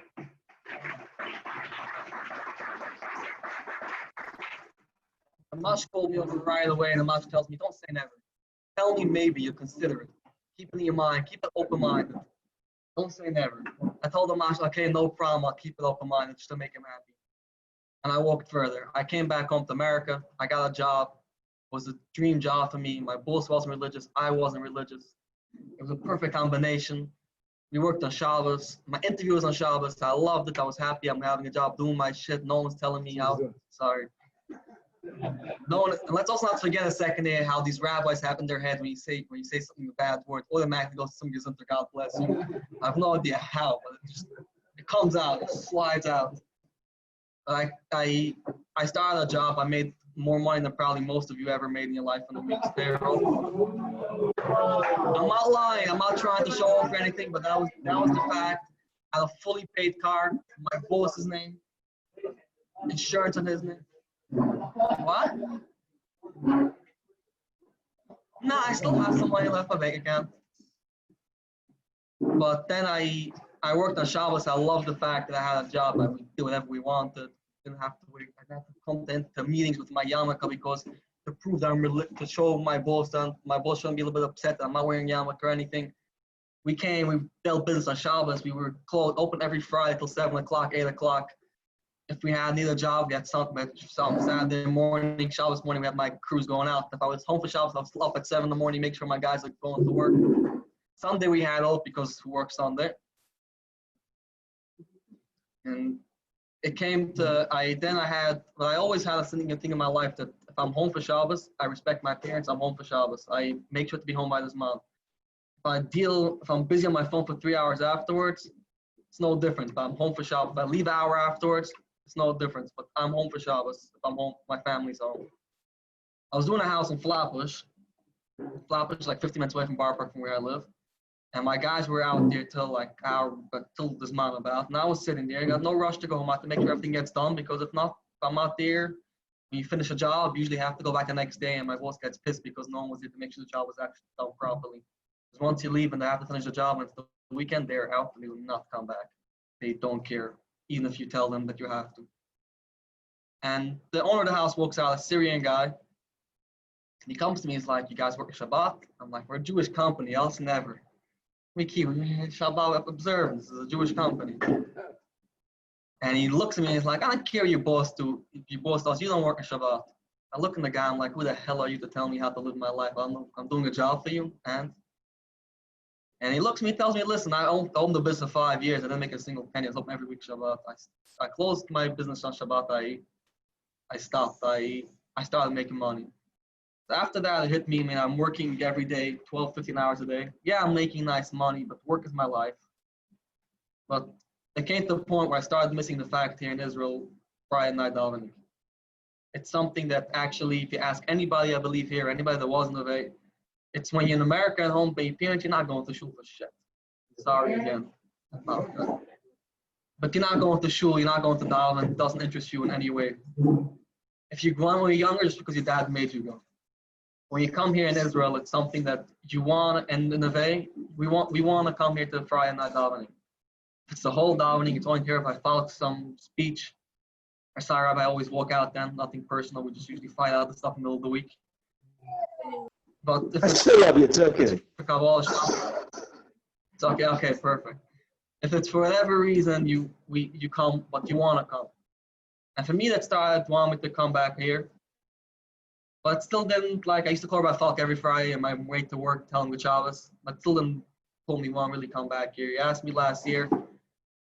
I said I'm never coming back. I was going to enlist in the Army. I failed my test, like, really badly. Unfortunately, if not, I would have not been here now. Baruch Hashem, whatever it is, I failed my test really badly, my written exam. If not, I would have been, Baruch, whatever it is, or bless you, whatever you want to put it. And I was going to come back. It came to a point where I realized that I thought near my foul. And after me wanting to call him every Friday morning when I woke up to her, I was never a guy that would call my rabbis in the middle of the week when I'm no need to even talk to you. So why call you? But it made me, every Friday I wanted to call him and tell him the Shabbos and hear words, whatever it was. It came to the point where I realized that I have to leave my company. And so my boss doesn't know what the hell is flying with him. And people trust me. Work in Shabbos, you do not make money. I watch it with my own eyes. I watch a company that had jobs, push jobs, 12 hours a day of working every day of the week. It means jobs are coming in. He still, for some reason, was in the red. So he still had to take out loans to pay paycheck. He still didn't make money properly. I never told him because of Shabbos because he would never talk to me again. And I understand him because you would tell me 4 years ago that something about Shabbos, I also wouldn't have spoken to you again. But that's the reason, trust me, because I've seen it. I've seen my guys out on a Friday night and then Sunday morning my truck just broke down and no one decided to tell me crap about it and I was wasting half a day of work without a problem. No, I'm serious. No, he's not going to learn. Trust me, he's going to be out of business sooner or later. It's okay. I wish him the best, but I don't know where I was out here. But they came to the point where I really had to leave my company because I realized the guy's not making money. He's not growing anywhere. He's not even he only calls me up when a mistake happens when I realize it's a bad environment to me. I have no other life besides work. I have to leave. It came to the point where I wasn't really focusing on looking for new jobs, but I was still busy with work. I told my boss at one point I'm leaving. I'm just letting him know I'm looking for a new job. So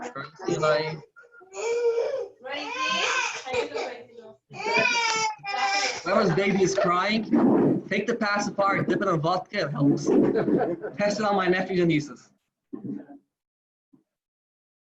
And it came to a point where I realized I have to move on, I have to go somewhere else in life.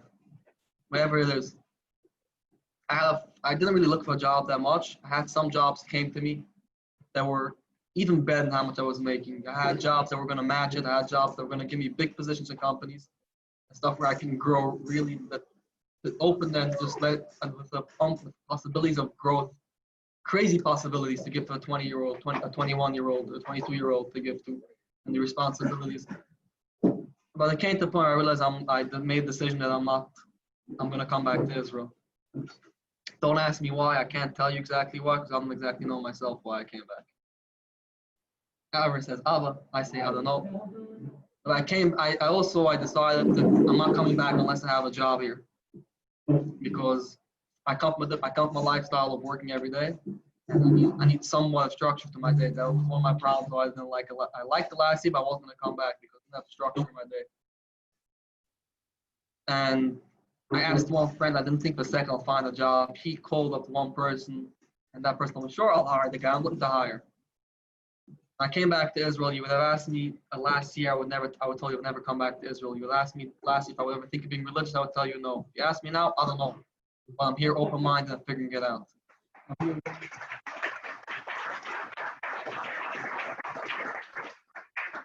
I'm here willing to figure it out and see where it goes.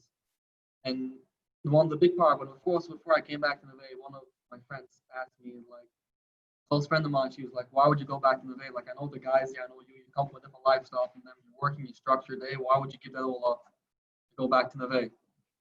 It's a so-called crack house. That nothing against anybody, but we all know it's part of the greatness. But I told her the only reason I'm coming back to my rabbis here, and it's from every rabbi here, any starting to Rabbi Falk, that it's actually a good start at the beginning to Rabbi Schwab. Last year when I started the year, I had a conversation with Rabbi Schwab 2 days into the year, and he told me, listen, I can't help you, we can't help you, but I'll set you up with two of the rabbis. Go there. That's one of the beauties that also from where it starts in the way that the PCC can't help you. They won't drag you along, and they won't tell you, yeah, I can help you, come follow my footsteps, and I'll show you the way of life. If he thinks he can be assistant, he'll try to find someone else that can be assistant to you. And I started the first 2 months last year, I was in Asia with the number of God Friedman, I don't know if any of you know him. And then I came back, I started learning from my Falk. Let me tell you, if anybody has ever a fight to pick with anybody, just plain piss of the world, go fight to my Falk about anything. He always has the energy to fight back with you. He will not hesitate. Just walk, you can start yelling, he'll yell back, whichever level of fighting you want, besides physical. I never tried physical, maybe physical too. I'll take you down physical too. All right, guys, physical too. Fight you. On a stressful day, don't forget about Judaism, many things. A stressful day, walk to my Falk's office and start arguing with him. I promise you'll take any stress out of you, any built up thing you want to just yell at someone. My Falk is your guy. And he'll yell back. It's comfortable. He won't be quiet. He'll yell back at you. And continuing further to, let's not forget about Friedman that doesn't give up on a single kid that he meets. If he puts his eye on someone, wait. Let me finish. Not Rabbi Friedman. If he puts his eye on someone in America, whatever it is, wherever he meets you, if it's in America, if it's in England, if it's in Lakewood, if it's a Bar Park, if it's in Flatbush, if it's in Waterbury, if it's in Missouri, wherever the hell it is, he'll meet you. If he puts his eye on you, he won't stop harassing you till you come. Not because I don't think he has a thrill out of it, because it's kind of harassing to try to chase after guys and let you talk to you, and chase after them to get them to come talk to you again and again and again and again. But let's not forget that after he puts it to front to pick up any, and if he puts his eye on you, he will make sure, he will do whatever it takes in his power to make sure you come. It means coming back to America, and it means every time you come to America, chasing after you and trying to meet you halfway that you shouldn't say that, you know, I can't meet you because I'm busy. He'll still come and try to find you, make sure you come. Now you can clap.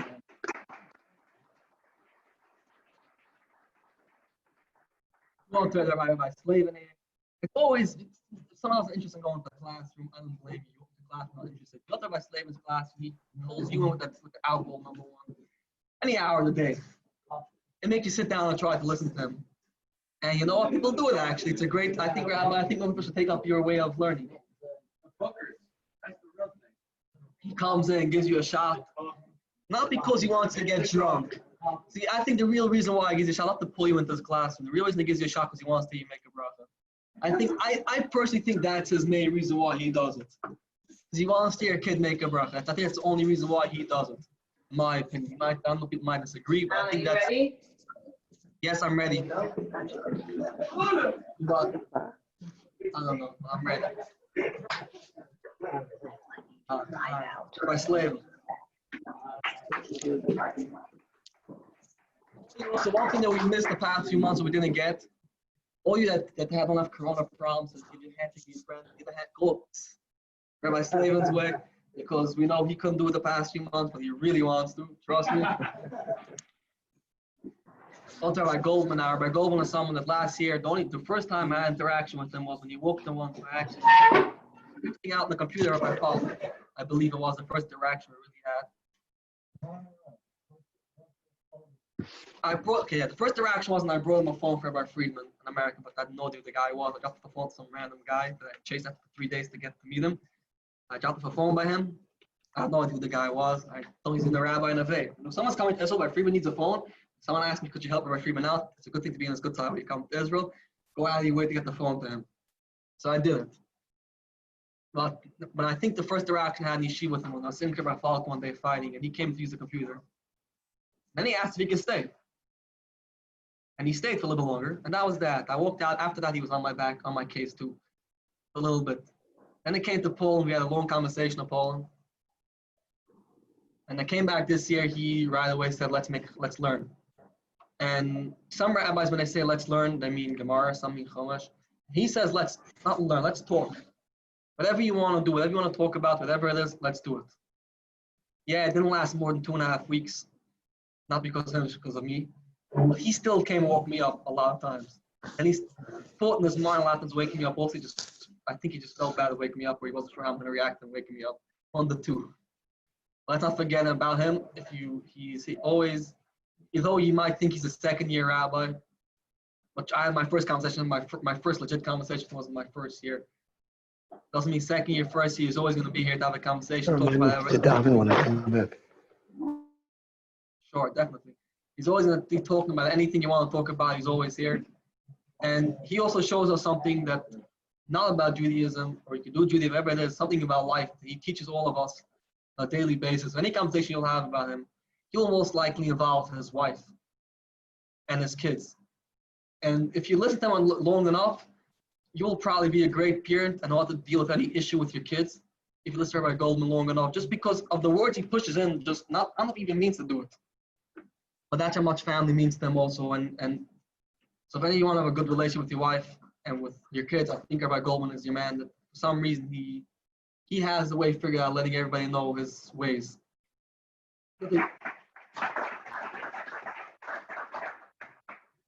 have stuff again, Rabbi Cracksman here, aka Rabbi Houseman, or Rebbe Houseman, Ariel, Mr. Crocktop. Those who know the story, for those who don't know the story, I will let him say it soon. I will nominate to say the Crocktop story. Now he's getting pissed at me for wanting to nominate, but okay. Let's not forget about him bringing his own way into yeshiva here.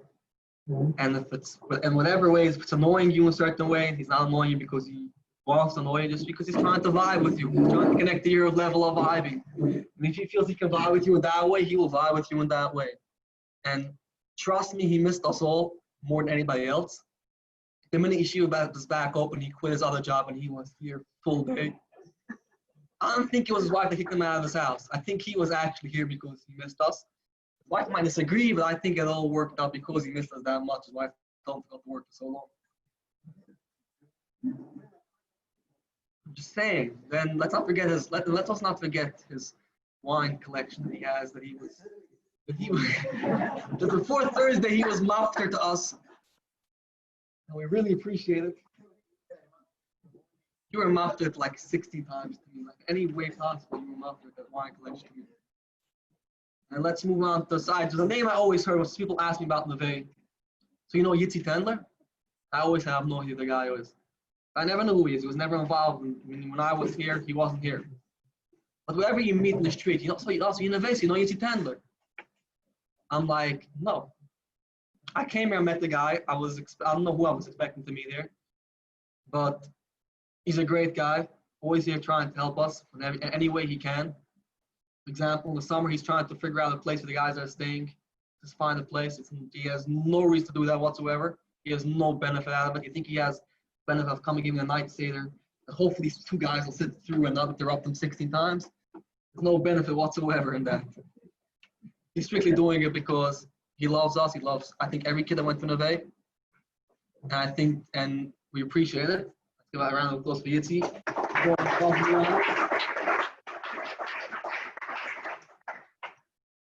And then we have our foods that they never really wanted to grow. Unfortunately, life came around. They got married. They became fathers. I'm still laughing at their fathers. Nothing against them, but they never were going to grow up to this. I take a job in Neveh. They figured, like Kobe figured, my dad works here. I should be good. No one's telling me crap. My dad is part of the people that run the place. And he told his friend, yo, Mayor, we'll sit through a place. We gotta get together a paycheck, and we'll go further. But end of the day, they add a lot here. I think them personally, that they grew up themselves, I think a little bit here. That they became a father way before they had kids, they became a father, I think.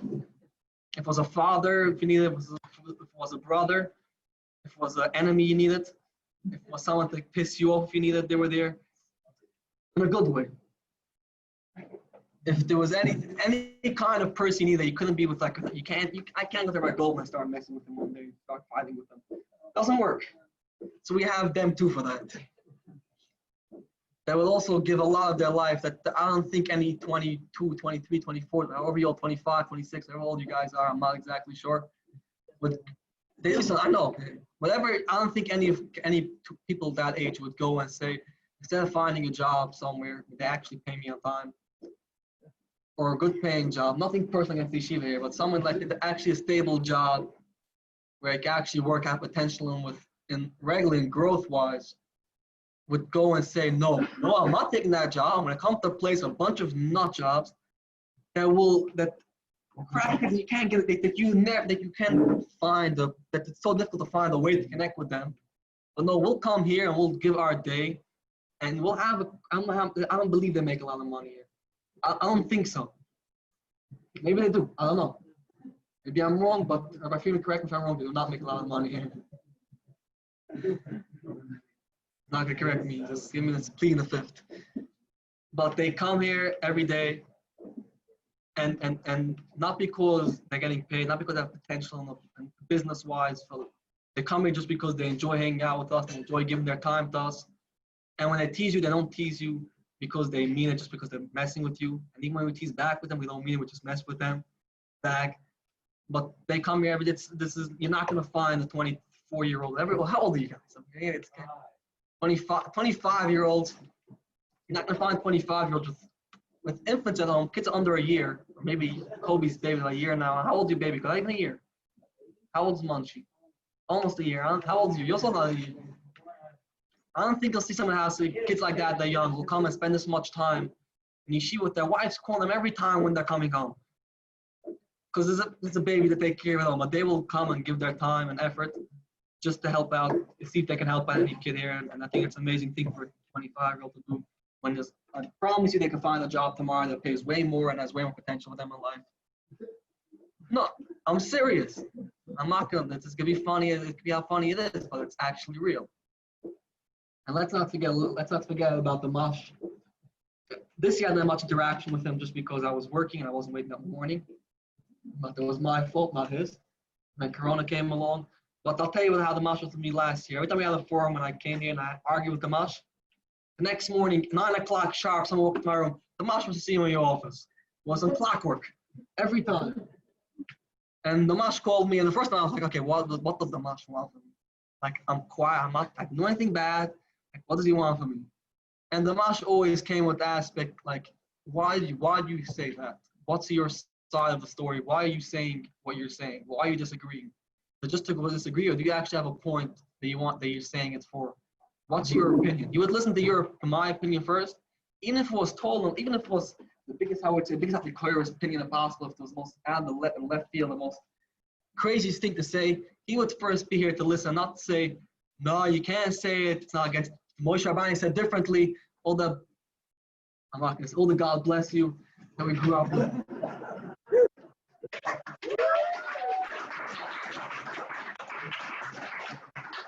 He would sit there and just listen to me and listen to my opinion and value my opinion and what I have to say, not just push it away because it doesn't work with his way of life or wherever he lives his life. He would listen to, then he would come and explain me his way and why he says his way, why he believes mine might be wrong. And I forget the guy, I don't know how old the Mash is today, 26 years old the Mash is. 26, but he's been running the vase before he was even born. And you would have thought the Mash, let's not fool ourselves, Mash, nothing against you, but you have a white hair, it's the way he was older than us. The Mash comes up, walks up every day, walks up the day, mostly he walks up the hill just to come here to deal with some kids that can be the most messed up at certain days and could try to cause the most trouble, and he comes in and he'll just sit there and try to deal with it the best way possible, that not to piss anybody off, not to make anybody feel bad about it, and try to work it out. And I think he's been doing that for years. And I think he's going to continue doing that for years. Corona ain't going to stop him. It hasn't stopped him so far. So if this hasn't stopped him, it's not going to stop him.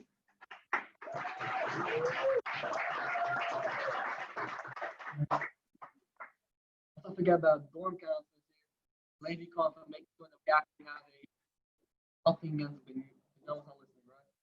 October. Nothing against having a very pressing Shabbos meal. When I grew up, I grew up Hasidic, Shabbos always had a big meal. There's always had a lot of, it was dips, everything. We had kol soda on Shabbos and we had dips on Shabbos. It was different.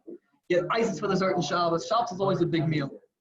I came here, Shabbos meal was some whole wheat gefilte fish. and some rolls that some like not even water challah, I would call it, probably some sort of challah, and like 2-3 dips. If you're lucky, we had hummus. We did have soda. That was a step above, and that was the meal. We had some like dried out schnitzel for the main course. That was the meal. Came back this year. We have deli roll. I think Aaron Shane make the deli roll. We have salmon. We have meat. We make the food. Shabbos became a yeah, we have dips.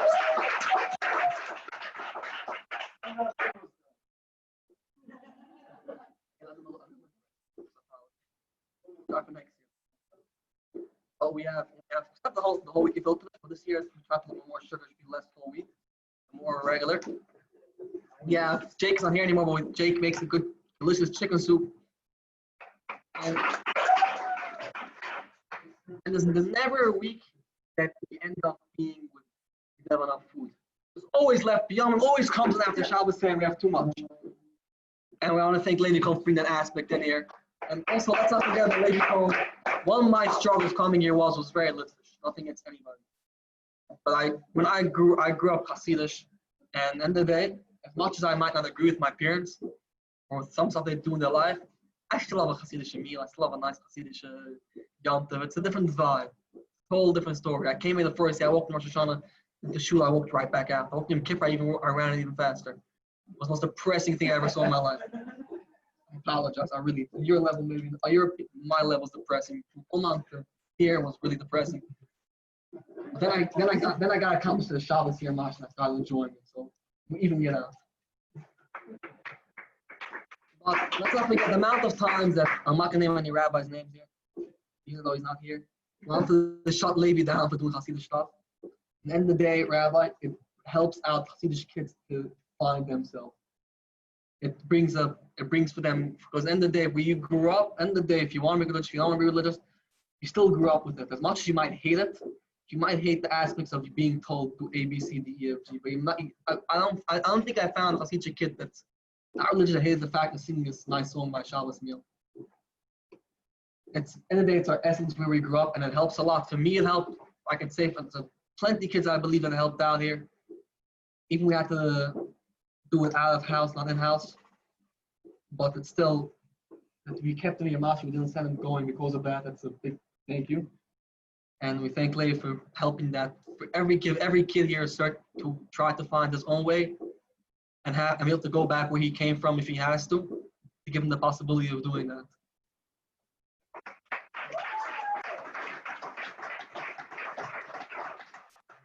Now we want the Aaron Shane's roasting part. Guys, I worked in construction for 4 years. I dealt with Mexicans that are stupider than stupid. I'm not joking. Guys, he told the guy, put a box over here. You understand? No. Okay, can you repeat? Yeah, put a box over here. Do you understand now? No one more. Okay, put a box over here. And he would tell me, okay, you understand? Yeah, you repeat back. Now come back 5 minutes later, something was over here. Most messed up shit I tolerated. No, he did not try to mess up with me. Trust me. This wasn't a daily thing. This wasn't a once a time. This was a daily struggle I had. There was a lot of people in my life. I can confirm that's very true. Right? Oh, yeah. I think it's no, like I dealt construction fear in 4 years. Trust me, people that are so annoying. I tolerated with it. I slept in Aaron's room for 3 nights when I came here. I don't nothing against any of you guys, but sometimes you guys can be a pain in the ass. And how do I know? I sent Aaron Shane. I said kids that I want to just get and punch them in the face, just be quiet. But Aaron sit there with the most relaxed face possible. I'm telling you, I dealt with pressure from contract. I dealt with all kinds of messed up people on job sites. I tolerated it. And I don't know how he tolerates kids coming and annoying him. The next level come with such a stupid stuff. Nothing against anybody that's watching, anybody that's here. No one specifically, but to tolerate people come with such annoying stuff and such a BS and so much stupid stuff to tolerate with the same smile, the same plain face, as if you're having a regular like normal conversation with him that doesn't annoy him at all to any extent. But he sits and he stood up and said, Aaron wants to go into real estate in life. I'm telling you, you're gonna be successful in that for the simple reason that you have a people deal with your people and the ability of dealing with people in the most messed up ways. And trust me, you deal with the real field of real estate construction. Everyone wants to rip you off, everyone wants to be the biggest God bless you possible. And if you can deal with the Neveh kids here and how you dealt with them, I promise not a single kid that's pissed at you after this year. Not a single kid that can say a bad word about Aaron after this year. We dealt with the most, I'm telling you, for 3 nights.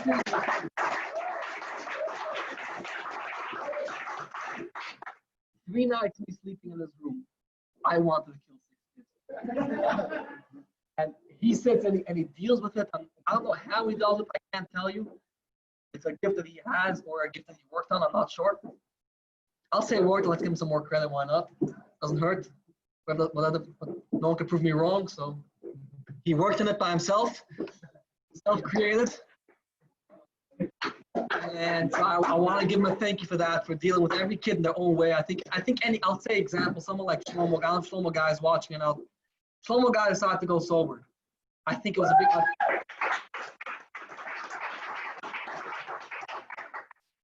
think it was one of his biggest struggles. I don't know for that long, but I think it was the biggest struggles he ever had. And he really went in a serious way to do it. Aaron Shane's not an alcoholic, but Aaron Shane enjoys a good cool and a long day. And I don't blame him. When I came off a long day of work, I wanted to pop a beer or take 2 shots of vodka. It's stressful. I'm almost done. Sorry, Mr. Crackhouse. I'm basically almost done. I'm just trying to prize Aaron here a second, okay? Aaron, if I don't have enough prize for you, if I don't have enough to say about you, it's the problem. But I just have to nothing against you. I just have to nothing's whole thing. I'm still having nothing. I love you. Don't take it personal. But Aaron likes enjoying a good glass of wine after the work or 2. He works hard here. It's a difficult job to hear people's problems all day, or people's not problems that they believe are problems for whatever reason all day. He decided to go with the kid. He knew it was going to be a struggle. He decided to go sober with the kid. Trust me, it was a real struggle for Aaron too to do that, but he did it. That just shows which kind of person he is. If anyone wants, they can send this piece of the video to his resume. And yeah, that's about it. People. Baruch, Shkoyach, buddy. Baruch. Shkoyach. L'chaim.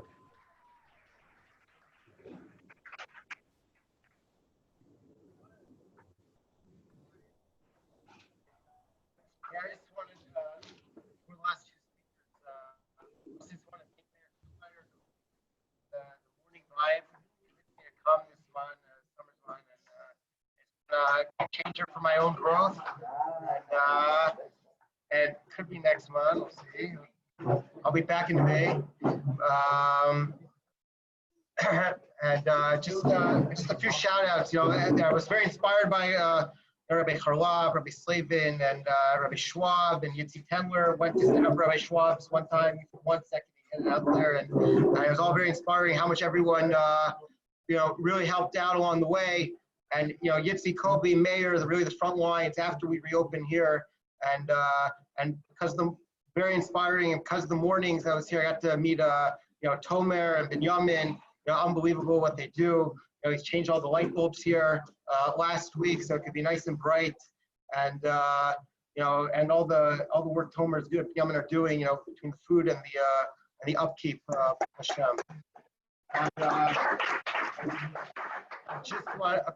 and part of that morning vibe, very steady, very dedicated, holds cup, very, works on that consistency is Tomer Reich. Please come. It comes from home. Cheer every day.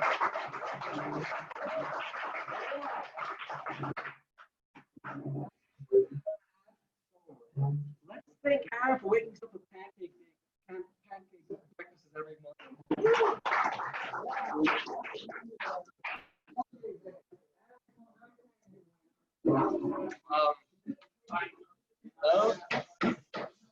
want to thank all the Rebbeim here very much for teaching me life lesson itself. It was a beautiful year. I did not think when I was coming here that I would stay for long. I'm definitely coming back next year. It's been amazing here. So fun. Year of my life.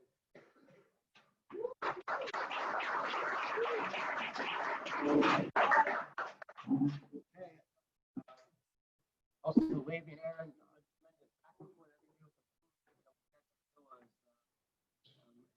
much. And just Adam is here, last Achron Chaviv, you know, only from Florida, you know, come and I just want to say one thing about Adam, a Cohen. Start with a Cohen and a Cohen.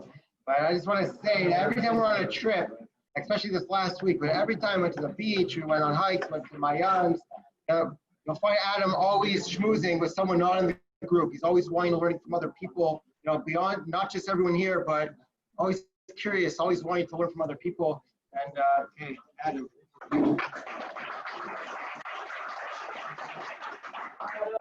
Whoa, I don't know where to start. Thank you to all the Rebbeim for helping me throughout this journey. It's been a beautiful journey so far. Thank God it's only the start.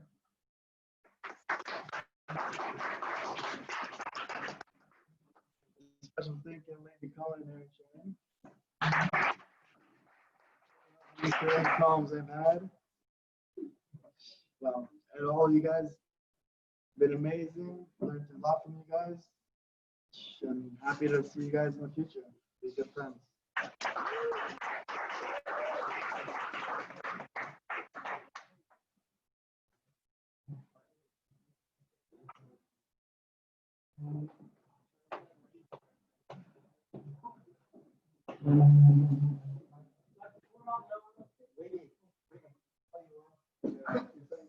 Kick off, first off, I'm going to just end off the night.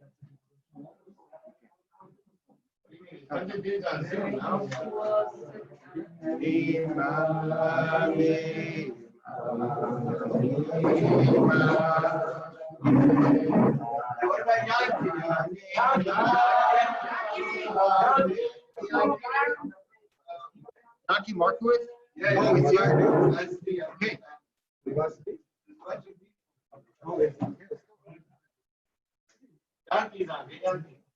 What's up, Remy?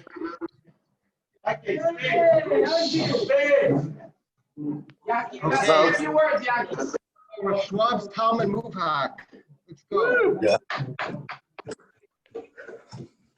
How are you, Mosh? Yo, thank you guys so much. It's an amazing year, for real. And thanks for the rabbis. Thank you, Rabbi Schwab. You, Uri. What's up, Booba? And it was just good seeing you all. Enjoy yourselves. Thank you, Jan. Anyone else? Anybody else on? Ezra Betty. No, Merlis or? Ezra Betty. Yes, sir. Yes, sir.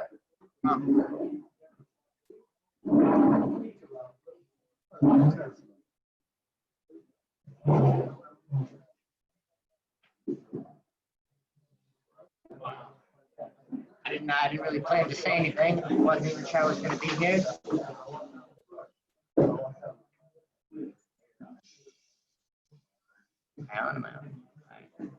I didn't actually know about this until like a couple days ago. I hit up Aaron last minute. Aaron and Levi, I was like, yo, I'm going to come through for Shabbat. Haven't seen you guys since Corona. And all I can say is like, I'm astounded. I mean, I worked with Yitzi last year a little bit, and that's how I got to Neveh. And like, you guys, you just grow like there's no tomorrow. Like it's crazy. I came back, I was in shock the entire Shabbat I was here, came to visit. If you would have told me like 4 months ago, I'd have laughed in your face about like where people are, you know? People you guys just you just blow everyone out of the water with your ability to grow and overcome challenges. You guys have challenges like, you know, people like, you know, they're snagging away in like places like the Mir, but it doesn't mean anything because, you know, it's handed to them on a silver spoon. You guys, you come from like places, can't imagine, people have been through crazy stuff, and all of a sudden, like, you work through, you know, a couple months, a year, 10 months is nothing. It's nothing. It's no time. And you guys come and you change your entire life around. Like, it's mind blowing. And like, there's nothing I can say except, you know, pat yourself on the back, and like, it's crazy. You just got to believe in yourselves. If you guys would believe in yourselves and just keep fighting, you'll change the world. Like, it's Pasha, you'll change the world. You are the future of Am Yisrael. That's all I can say.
I think that's a wrap, I think. So, Zeige Bench, everybody, Nassim Meir. Zeige Bench, Nassim Meir, speak gesund stark. Amen, amen. Met je samen met je Jesu. Amen, amen.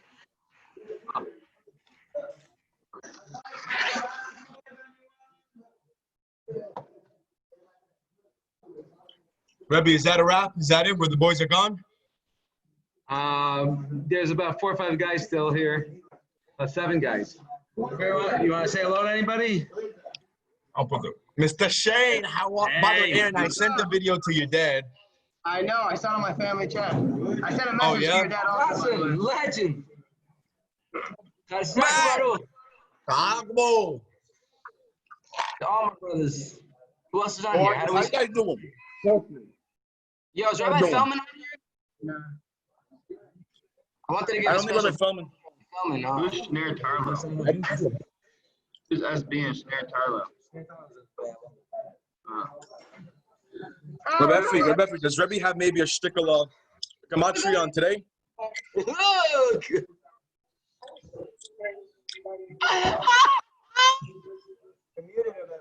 Who are you laughing at? Rabbi! How you guys doing? What's happening? You good? Listen, you looking fly, bro. Well, thank you, dude. We're chilling out, you know what I'm saying? We're chilling today. Yeah.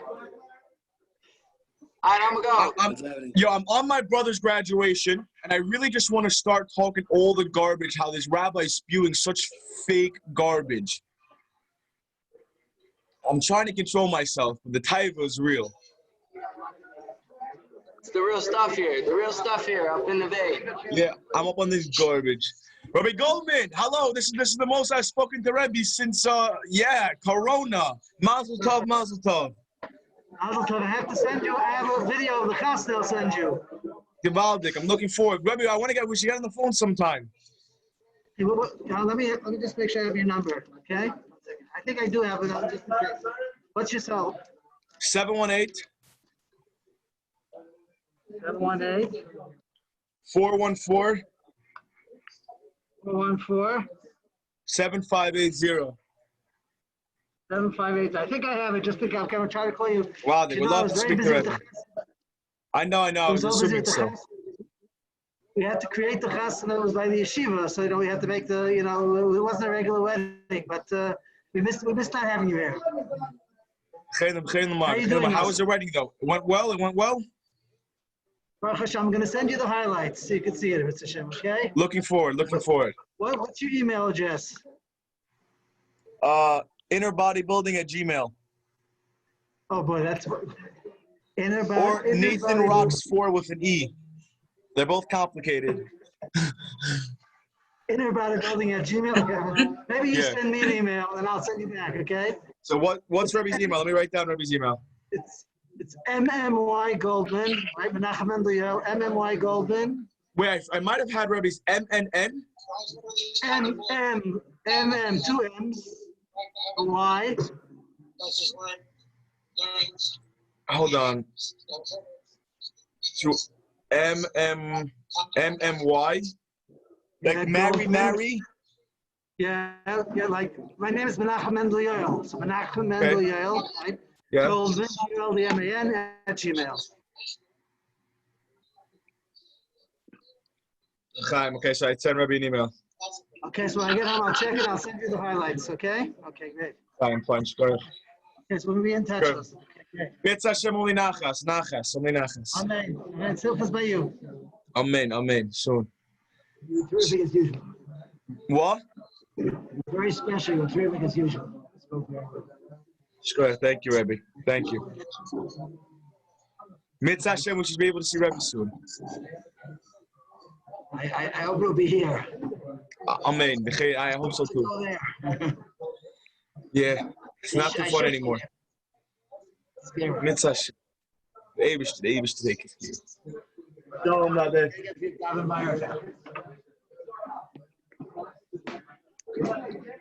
How's Rebbe been doing? Good. Nothing. What's happening? Good Lord. Baruch Hashem. Can't complain. It's been an interesting Zman, but can't complain. You remember our last conversation, Nothing? About me debating whether to go home or not, and the whole that's what I'm referring to? Exactly. You got it. You had to be ready. Whatever will happen, that they want to be able to be okay with that. Yeah. Baruch Hashem. I'm very happy about my decision to come home. Baruch Hashem. It was good. It was good. Yeah, I mean, it's also unfortunate I lost my Zaidi, and me and him were very close. Oh, you're amazing. I'm happy you're amazing. To see you, boys. We might be ending us, but basically, yes, I got to be here for the funeral and stuff. So it was now I'm the host. That's nice. So I got to yeah, I don't know. I got to be there for the Levaya and stuff and the Shloshim, and I was able to get some sort of, I guess you can say, Menuchas Nefesh, some closure, yeah. So it was definitely interesting Zman, but yeah, thank God. A lot of ups, a lot of downs, but God's good. You know what I mean? So like, no complaints over there. Now you? All right, Baruch Hashem. Yeah. And your speech was excellent today, Nazan, as usual. Thank you. Yeah, it was hard. It's hard saying goodbye. Goodbye is not. It's not so fun. So yeah. All right. This is what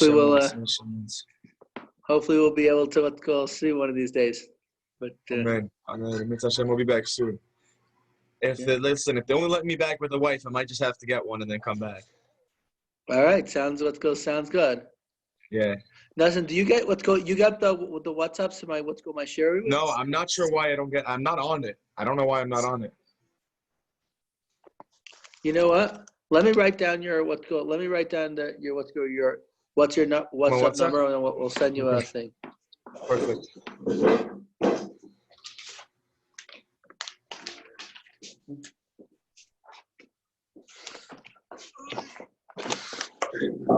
All right, what's your WhatsApp number, Nassim? So it would probably be +1 718. So okay, fine, whatever that is. So let's go 718, yeah. 414 414. 7580. And that's different than your regular number? Oh, it's my same as my regular. But it's not my What? Israeli number. My WhatsApp is not under my Israeli number, so it's my American number. This is my American line and my American number. Oh, this is the same, meaning if I would call you, I would dial the same number. Yeah. 718-414-7580. Yeah? Yeah. Okay, well, we'll send you a thing for the WhatsApp.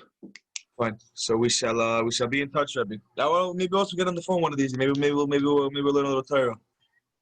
Make sure it's Yeah, Torah. you can. And the truth is, if you get the WhatsApp, you'll get the share. You know what I'm saying? Whatever I Right. would tell you on the phone.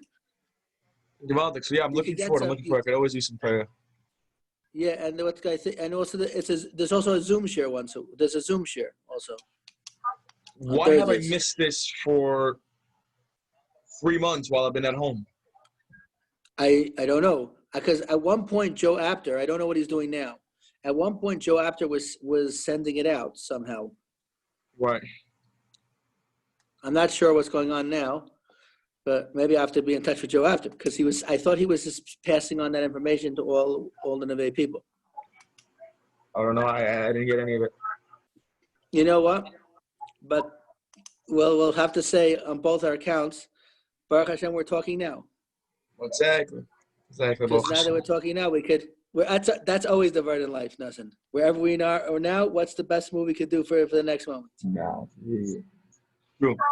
It's true. This is very true. Now I hear Baruch Hashem. Yeah. How did Rebbe handle this whole Zman? For me personally, it's actually funny with some like weird quirk, like you see that I'm obviously not in Neveh, I'm on the online. Right. And I only live like 2 minutes away from Neveh. I'm not so lazy that I would be online and I'd be there. There was like some weird quirk today that like my daughter's school, someone got corona. So they're like, so then like anybody who was connected to that class or the other class, so the whole family had to have some like weird rules and everything. That's why I couldn't be up at the Grand Sium. So I had to be online. Wow, that's so stupid. This whole thing is so stupid. But whatever it was, for me personally, actually had some interesting benefit. There was, because it sort of cleared out my whole schedule because I couldn't do like all the running and gunning that I usually do. So it gave me time to sit. Well, no. No, sleep. But don't make that mistake, does it? But I actually, like I have all my crazy goals. Like every year I have my crazy goals. So like I was a little bit delinquent in it. So it actually gave me hours and hours to start catching up on my goals. So I got some serious learning in. So like how did what's it called? How did what am I blanking on what's it called? Who just Shaul, why am I forgetting? How does Shaul hold up? He's actually in America. Where is he in America? Is upstate? No, he's staying by my sister-in-law in Staten Island. Actually, maybe they went to Muncie. When did he come in? He came in right right after Purim. Maybe around the same time you left. Yeah. Yeah. That's true. Listen, I guess we'll have to figure it out. I gotta see him. I mean, I'm in Lakewood most of these days, but I'm saying, yeah, I gotta see him at some point. Well, he's there. I guess you definitely have a better chance of seeing him sooner than I will. True. But wow. I heard it's picking up again by you guys. I heard it's just it's picking up. There's like a second wave or something coming around. It is. That is what's happening. Yeah. And we'll see. I mean, yeah, it's not as bad. Hopefully, Hashem will protect everybody. Yeah, it's the fear that's getting people more than the virus is getting people, and the neglect. But I think that's really getting people more than anything else. That's also true. Yeah. In America, more people died from the hospital's neglect than the actual virus. It was crazy. Remember, you turn on the TV, every student's news network was literally saying the same exact thing over and over and over. Every single channel that you flip through, from NBC to ABC to this to that, whatever news stations there are on TV, every single one was the exact same thing over and over. Ridiculous. Which was what? The virus, the this, the that. They were just instilling fear in people, like ridiculous, stupid. Well, now they have the riots. Yeah. The riots were supposed to be outside of my house. We had a gun. I was packed up. I had a literally airsoft rifle at the like a metal BB that could put a hole in somebody's head at the window on top. We had a gun, ready to go. We were ready to go. They never showed up. They moved. There was a riot outside my house supposed to be. But they moved it down, and I think it ended up being peaceful. So. All right, Baruch Hashem. Yeah, but we were ready. We were ready. Ready to go these days, Rebbe. I think it's time we also come back there. It's Israel. That's what I think. Okay, Metz Hashem. Yeah. So whatever the baby just says. Hopefully soon. But yeah, either way though, I think I want to come back for another year of yeshiva. Not to Neveh, I'm saying, but to probably the Rabbi Kleins. Okay, good. Yeah. We shall see. B'ezrat Hashem. We'll see Rebbe soon. So Okay, can good Rebbe to get me speak on- to you. I'll send you the thing. Please get me on the WhatsApp. Fine. Call to Rebbe. We shall be in touch. And then once you have it, feel free to send it out to anybody else. It's not a. Will do. Fine. Okay. Call to. All right. Good to speak to you. Okay, Okay, be well. Okay, be well. Goodbye.